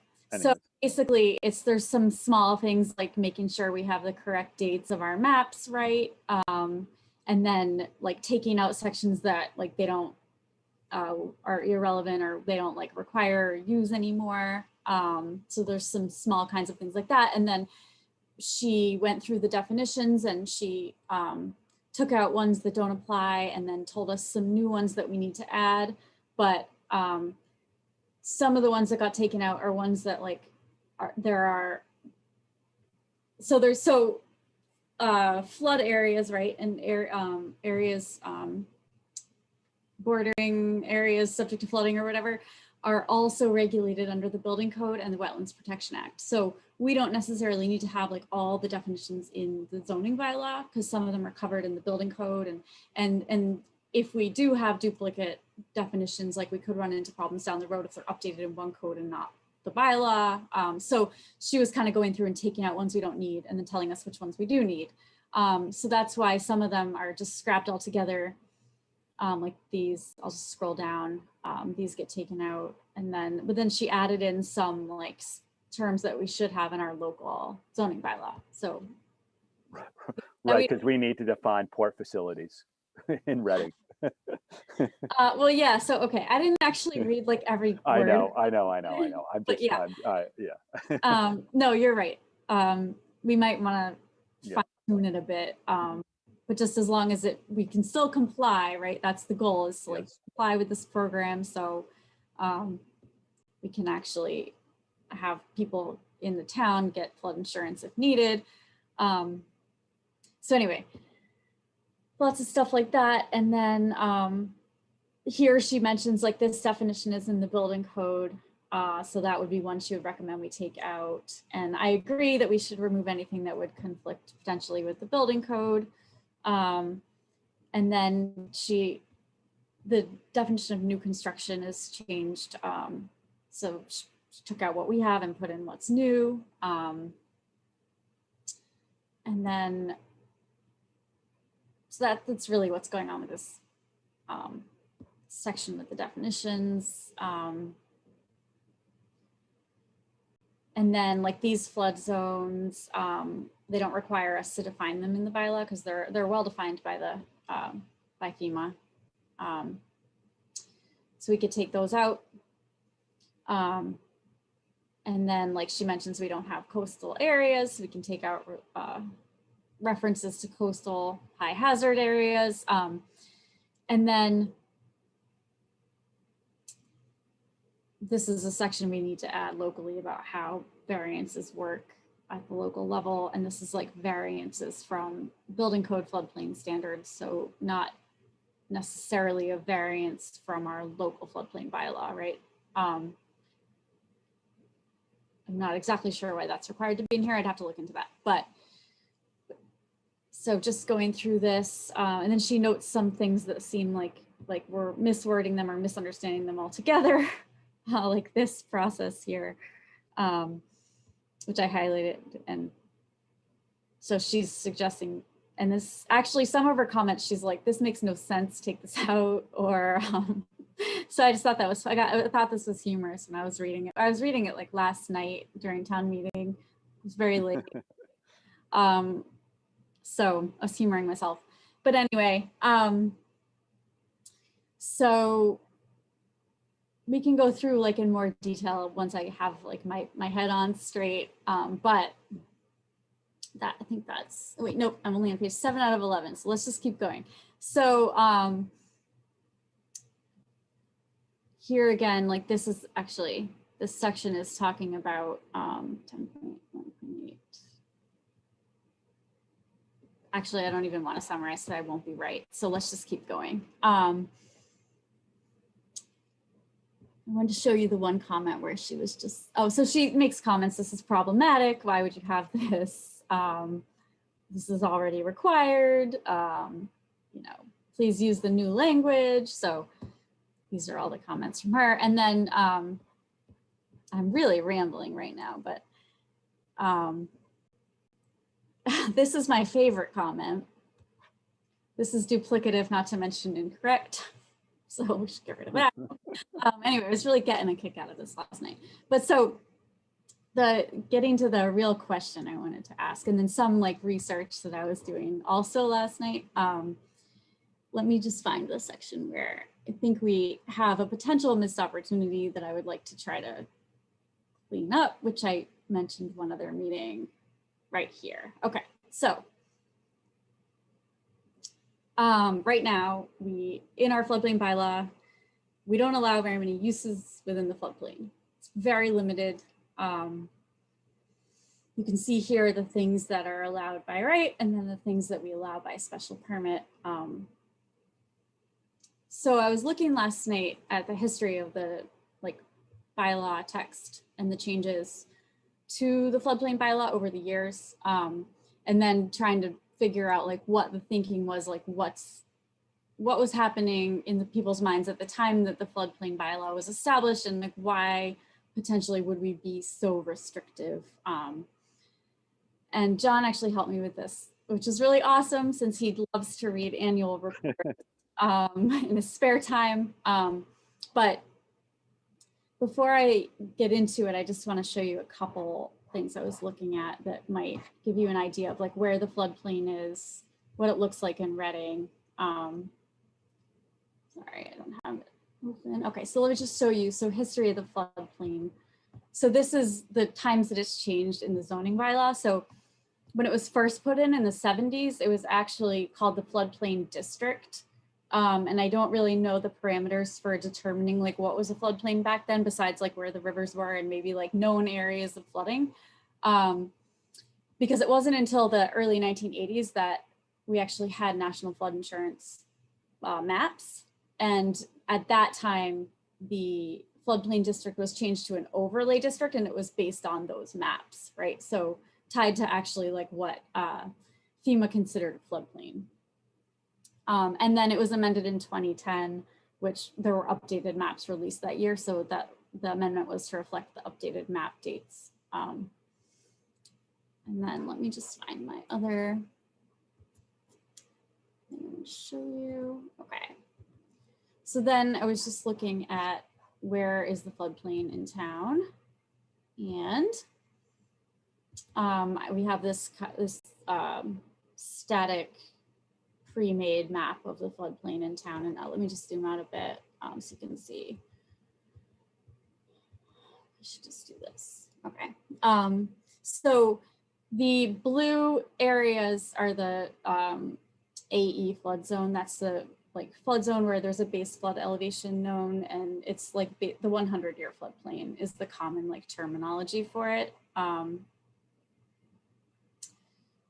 And the areas where we see it are up, you know, along the Ipswich River. Over here, I think this is like the town forest, a lot of town-owned land. Over here by the Cedar Swamp, which is under the care and custody of conservation. So along the perimeters, there's some right here, which is by Meadowbrook, and over here by Johnson Woods. And then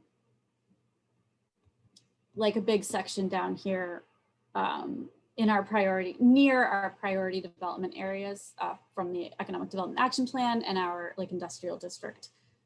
So that, and I say near the priority development areas, so I think in the past I thought that they might have been more contiguous, but then I was looking today and so I was looking at our Economic Development Action Plan and the priority to, oop, no, come back. Oh no. Sorry. The priority development areas are actually like over here. So they're a little bit to the west of like the main floodplain areas. I just switched screens. Did you see the switch? This? Okay, all right. Yep. So what I've been wondering is, like, would it make sense for us to allow more uses in the floodplain and allow people to engineer their way like out of the floodplain, right? So to establish more development, but development that's appropriate and that's provides the right amount of compensatory flood storage, is elevated 2 or 3 feet above the base flood elevation, allows for flow through basements, you know, so right now, like we don't even allow people to design their way above and out of the floodplain. We just don't allow it really much at all, right? So I was thinking about like what that would mean, right? And like if we allow it, if we do decide to go that route, like what other impacts would it have beyond this like area of town where it might allow for a little bit more here. And the reason I focus on this area is, you know, it is adjacent to a priority development area. We have spent money looking at like whether we could like do something different here. We've had design consultants and urban design firms like look at the area over here. It's considered like an area where we could have potential new growth and something cool happening. Besides maybe just allowing these parcels to just languish in the current state they're in forever because they can't be anything more than they are today, right? So you're saying that the prohibition is strictly local? There isn't some other FEMA or other related prohibition? Yeah, so that's a good question. And I'll jump over to, let me just jump over to one of it. Yeah, so in other communities, you can, usually what you do is if you're building in a floodplain, you just need to replace the compensatory storage area, right? That storage, the floodplain storage area, in some towns it's 1-to-1, some towns it's 2-to-1. And so, right, you regrade your site so that you might be filling in one area, but you're creating a bigger, you know, floodplain storage area somewhere else on your site, so that you might, depending on what the issue, you know, how your site's configured, right? Maybe you can regrade some so that you get a part of your parcel that's actually usable. Right. So, but it's all on different elevations, right? It's not like you can dig a big hole somewhere, and you know you have to have I forget, well, typically it's like at 1 or 2 foot contours, you have to have that same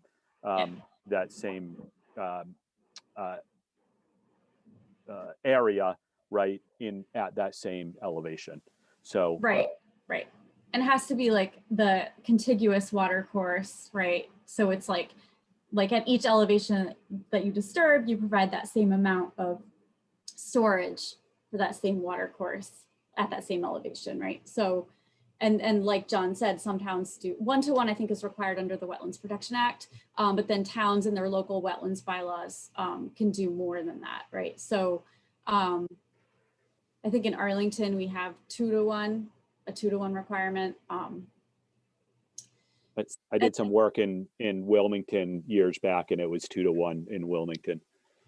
Can it vary? Right. Because, for example, that map you had up, right? I think the southeastern boundary of that thing has, I think, residential, like on the other side of that priority area. So you'd always want to make sure that you weren't, that there wasn't a failure that could cause some real issues. But who reviews that? Like, who's in charge of saying what you've engineered works? Yeah, so that's a good question. I just wanted to say really quick, if you can see the screen I have up right now, this is actually the model bylaw, and they give a lot of background and guidance, and this is how this works, and this is how that works. And they mentioned that basically, so the floodplain itself is considered bordering land subject to flooding, and that is regulated under the building code and the Wetlands Protection Act, which is this 310 CMR right here, right? So there are different ways at the local level that you could have a process for review. In my prior job as a planner in Concord, we had a dual process where like any use permitted in the district, the underlying zoning district, was allowed by special permit in the Floodplain Conservancy District, and it would first go through the Natural Resources Commission there, and then it would come to the planning board for a special permit. So it's a discretionary process, right? Special permits are not a by right situation. And they would have a rigorous review with the Conservation Commission first.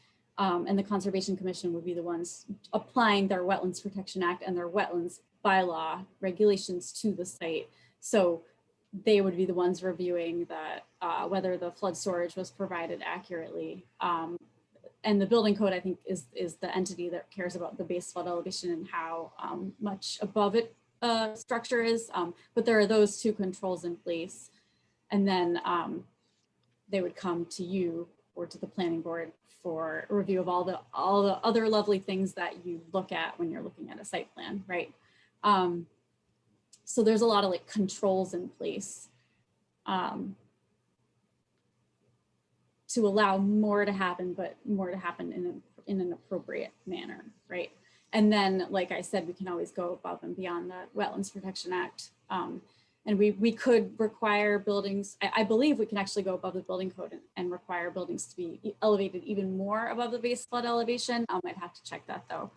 I think I saw that somewhere that some communities do 3 feet, but 2 feet is typically what's required. And we can ask for as much flood storage as we want. We can specify in local regulations. So either the zoning bylaw or the wetlands bylaw, like if garages are allowed, and if they are allowed, like how they have to let the water flow through them. They can't just become like a bathtub.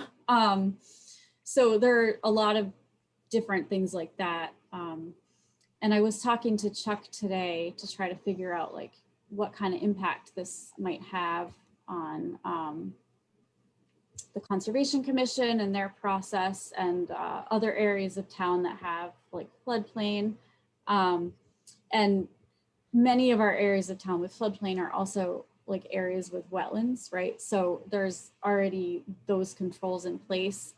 He said he never, I mean, we have never reviewed something under our floodplain overlay district, and because really we don't allow much. And I also never get calls about it. I used to deal with it like all the time in my prior job. And Chuck also said he doesn't get calls about it. Many of the areas that we're talking about, I think, are already built out to some degree. Like look at an area like over here, you have a lot of long, deep lots, right? So that's not to say that these couldn't be something different if lots were, you know, consolidated and made big enough to accommodate like a subdivision or something like that. But this area here is contiguous with wetlands as well. So there are constraints from that perspective. So Julie, it would be interesting, and I'm sure you can pull this up, or maybe not pull this up, but it's available, right? Are all the floodplain areas also, bordering what is vegetated wetlands, or under the control of the Wetland Protection Act, in which there's not likely to be much development anyhow. I mean, right, that's Right. the map that you have up right now, right? That's right. It's all owned by, it's not developable, right? Because of mostly because of wetlands, but it also happens to be the floodplain. So it would be interesting to understand, right? Because I think the number of parcels that we're talking about, or the amount of area that we're talking about, is probably very, very limited. Right. And it would be good to understand, like, how much are we talking about, and where are those, and is that an area that we would if they could figure out the floodplain issues, is that an area where we would want, I'd say the Conservation Commission or us would want development anyhow. Yeah, that's a big one, right? I mean, I'm, I don't really care about making more residential developments, frankly. I'm I'm, interested in opening up, I'm sorry, I was just no, interested go in ahead. opening up commercial property more than I am another subdivision. Frankly, just don't care about more subdivisions. Right. Yeah, and I'm on the Reading GIS thing and just kind of following along, and there's a handy little, like, you just went to the exact same thing, where you can do the floodplains and the DEP wetlands, and it looks like there's an awful lot of overlap. And while I'm noticing that, I am also wondering if there's any relationship between this question that you're asking, Julie, and any results that we're getting out of the MVP program, because of course it just seems there's the floodplain, the actual, like, today's floodplain stuff, and then there's looking ahead to what future vulnerabilities are, and how do we take that into account in this just topic. Right. Yeah. So just the question of, like, the overlap, there is a significant amount of overlap. It's not entire. Like in this case right here, the wetlands don't infringe on the Sprain Corporation as much as the floodplain does. And then there are instances like where these DEP wetlands are, based on aerial photography, but like projects that have gone to conservation and this actually had wetlands delineated show that they actually can be quite different. Than what's shown here. Right. That's I need to do more investigating, right? Because if we're going to go to this exercise, I would want it to actually be worthwhile. Yeah. So I need to do a little more investigating into that. I'm trying to think.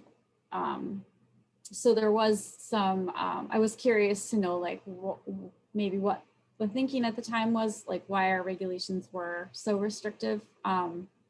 When they were put into place, and John found some, like, really interesting information.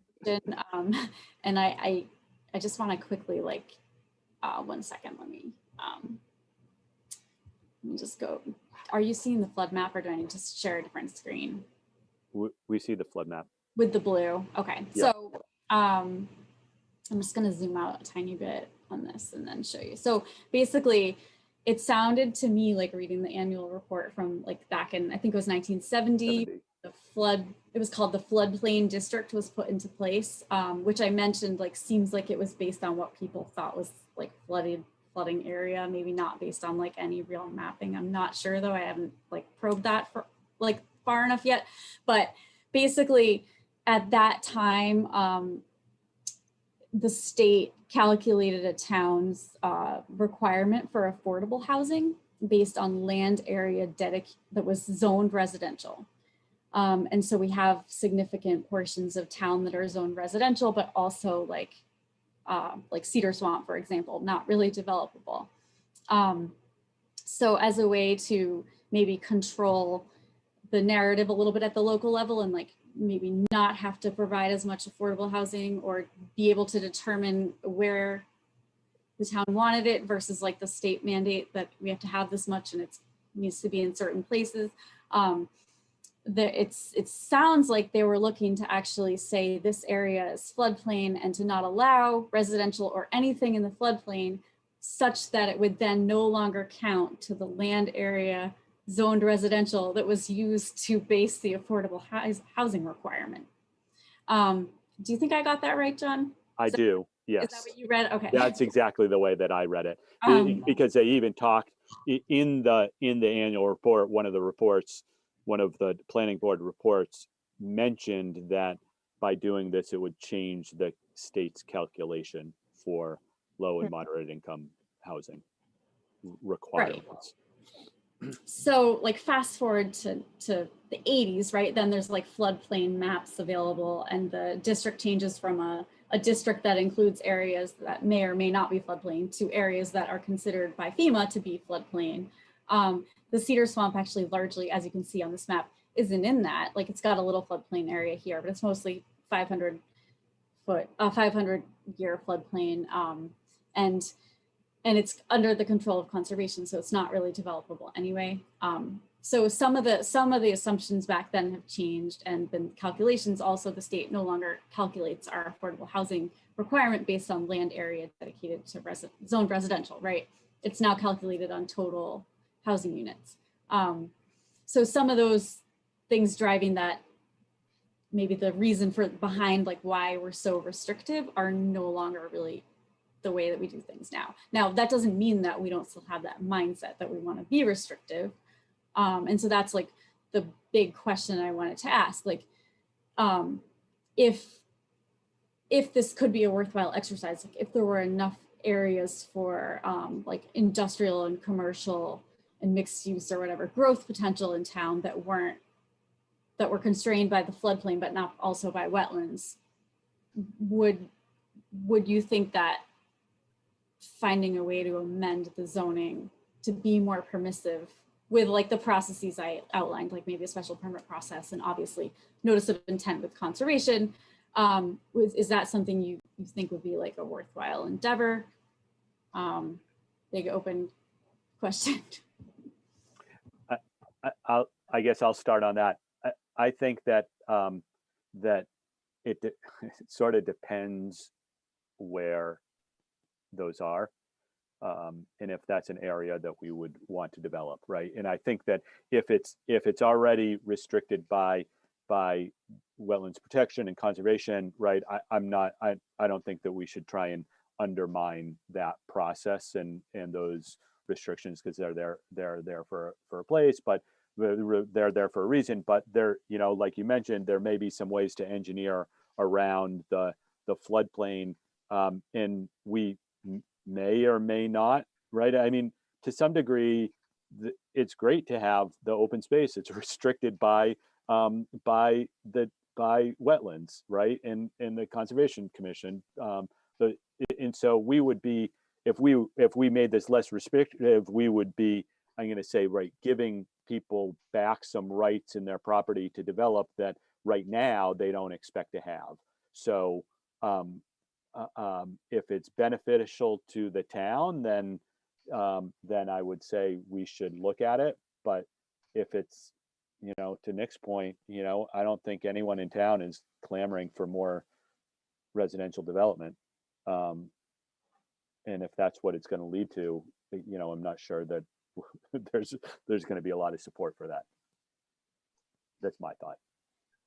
Yeah, I guess I would, really, to the extent that it's worth the time to look a little bit more into where these spots are and what could go there. I mean, again, on that map, Julie, I'm seeing just at this cursory level, the area around New Crossing Road, the area, what is that? Well, across the street, like that seems to be the primary area. And other areas, there may be some other small areas, like up by where 129 is close to 93, that might be residential eventually. It seems like there are small areas, and it would be good to understand, the extent of what the possibility is before spending too much time on it. And I'll follow up, right? If it unlocks that area down by New Crossing Road, then I think that's worth the discussion. Yeah. If it's sort of, if it really only impacts that area or that plus not much more. I've been looking at the map and it appears to be, it's only New Crossing. Basically, it's Freyan, Boston Gas, and the town of Reading. Those look to be the only 4 properties that are affected in that area. But we could say that you can do something there, right? And also say that these are the allowed uses in there, right? And limit it to non-residential. Yep. Right, yeah, it doesn't have to be like as permissive as anything allowed in the underlying zone, right? Right. Because frankly, I'd rather walk a trail in those areas than, have somebody put a bunch of townhouses.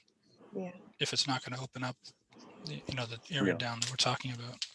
Right, and then I would strongly suggest that it's a special permit process, so it's discretionary, and so you can negotiate for things like that with any kind of project, right? Okay, this is helpful. You just suddenly went on mute, Julie. No, I muted myself. Oh, okay, but you were still talking. Yeah, I was still talking. Tired. Did I mention? Okay, so I was just feeling like if we're going to go through the exercise of updating the floodplain bylaw, and this is a big conversation, but I don't think it necessarily has to be a lot of actual text changes to the bylaw. What I've seen from how other towns do it, and how there's that automatic review under the Building Code and the Wetlands Protection Act already. But I would want to make sure that whatever we're doing lines up with Conservation Commission and their bylaws, and so we're not getting ahead of them or circumventing them, or so there's a bigger conversation that has to happen. But this is just something I've been working on a little bit since last night. So actually, no, I did work on it a while ago too. All right, so that's really helpful. I will keep looking and see like what could come of this. Keep working on it. Great. Thank you. Is there anything else that we need to go over, or can we end this before 10? Let's do that. All right. All right. I'm not accustomed to meetings that end before 10. I saw Julie's email, but the May 10th meeting is canceled, just so everybody is aware. You don't have to be in 2 places at once, Tony and Heather. So when is our next one then? 24th. May 24th, yeah. I'm counting on town meeting ending around Memorial Day at the rate we're going.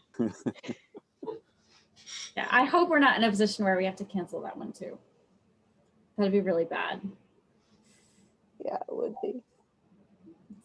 So, but anyway, if that happens, we will deal with it and just keep moving on. Yeah. So. All right, great.